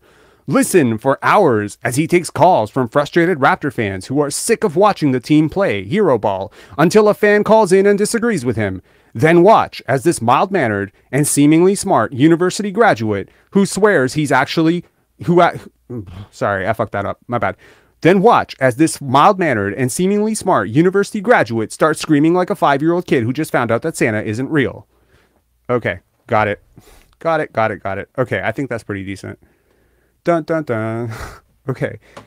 I'm going to actually try to make that into an actual video. I think it would do well. And look, let's be real. Laughing at yourself is okay. Self-awareness is okay. I'm not going to even sit here and try to pretend that I'm some perfect YouTuber who did everything right this year, or that I've always been on point, or that my projections are right, or that my numbers are always right, or none of it. This is a learning process for everybody. It's okay. It's okay to not be great. It's okay to have a bad month. It's okay to have a month where, you're just not on point. So anyway, I hope that was cathartic for the people who hate watched all the way to the end, although I know that the hate watching people never make it to the end. So maybe it's just for us to laugh, and maybe it's just a gentle reminder that it's, as I said, it's okay to make fun of yourself sometimes. That's funny. Okay. All right. Have a good one, guys. And please make sure to hit subscribe if you haven't already. And please hit like on your way out. It really does help the algorithm and all that stuff. And before we exit, I just want to give a quick shout out to Queensway Automotive Group for sponsoring this channel and generously allowing me to do what I love, which is talk about basketball, and do so with the support of a sponsor who understands how important it is for me to do this my way, and who supports freedom of speech and is not trying to censor me and calling me up every single time I see something controversial and saying, hey, you can't do this and you can't do that. I can't tell you how rare that is in the sponsorship world.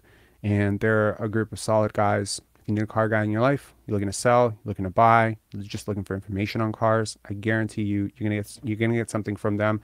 So give them a call, or just check the affiliate link down below. I'm getting a little bit better at these.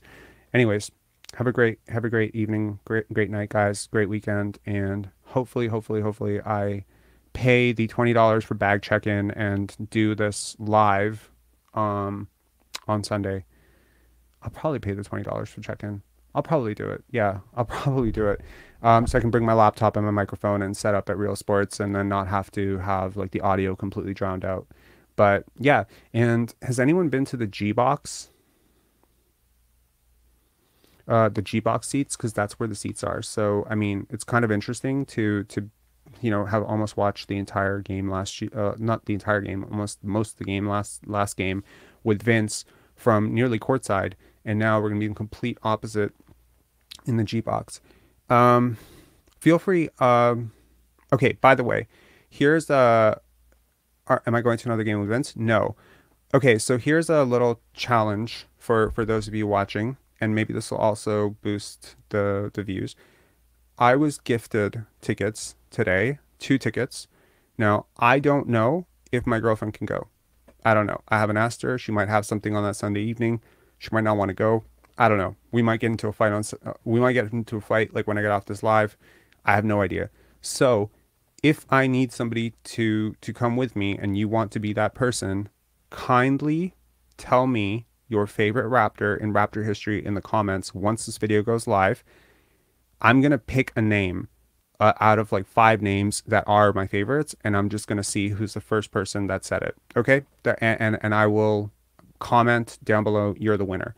I promise. The minute I confirm that my girlfriend, you know, if she doesn't want to go, if she can't go, whatever, I will make that second ticket available, and you can come with me to the game. It's the gondola seats, I think. The G box. It's called the G box, and I think, don't quote me on this, but from my understanding, that means that food and refreshments are provided, and it's really cool. So, yeah. No. Don't comment here. Don't comment here. Comment once the video goes. Once I end the stream, comment there and let me know who your favorite player is in Raptor history. I'm gonna pick a name. One of my favorite players. I'm gonna pick a name, and whoever's the first person that says it. Yeah. Okay, cool. So yeah, this is gonna be the weirdest comment section ever. You are way off. Okay. All right. So, and this is my way of saying also thank you to the people who do stick around for these lives right to the end. So yeah, no promises that she can't go, but she'll get first dibs if she rejects it. I'm not selling it. I'm not doing anything, whatever. I will go with the first person who says that name. Okay. Cheers. Have a good one, guys. And yeah, peace. Oh no. Banned.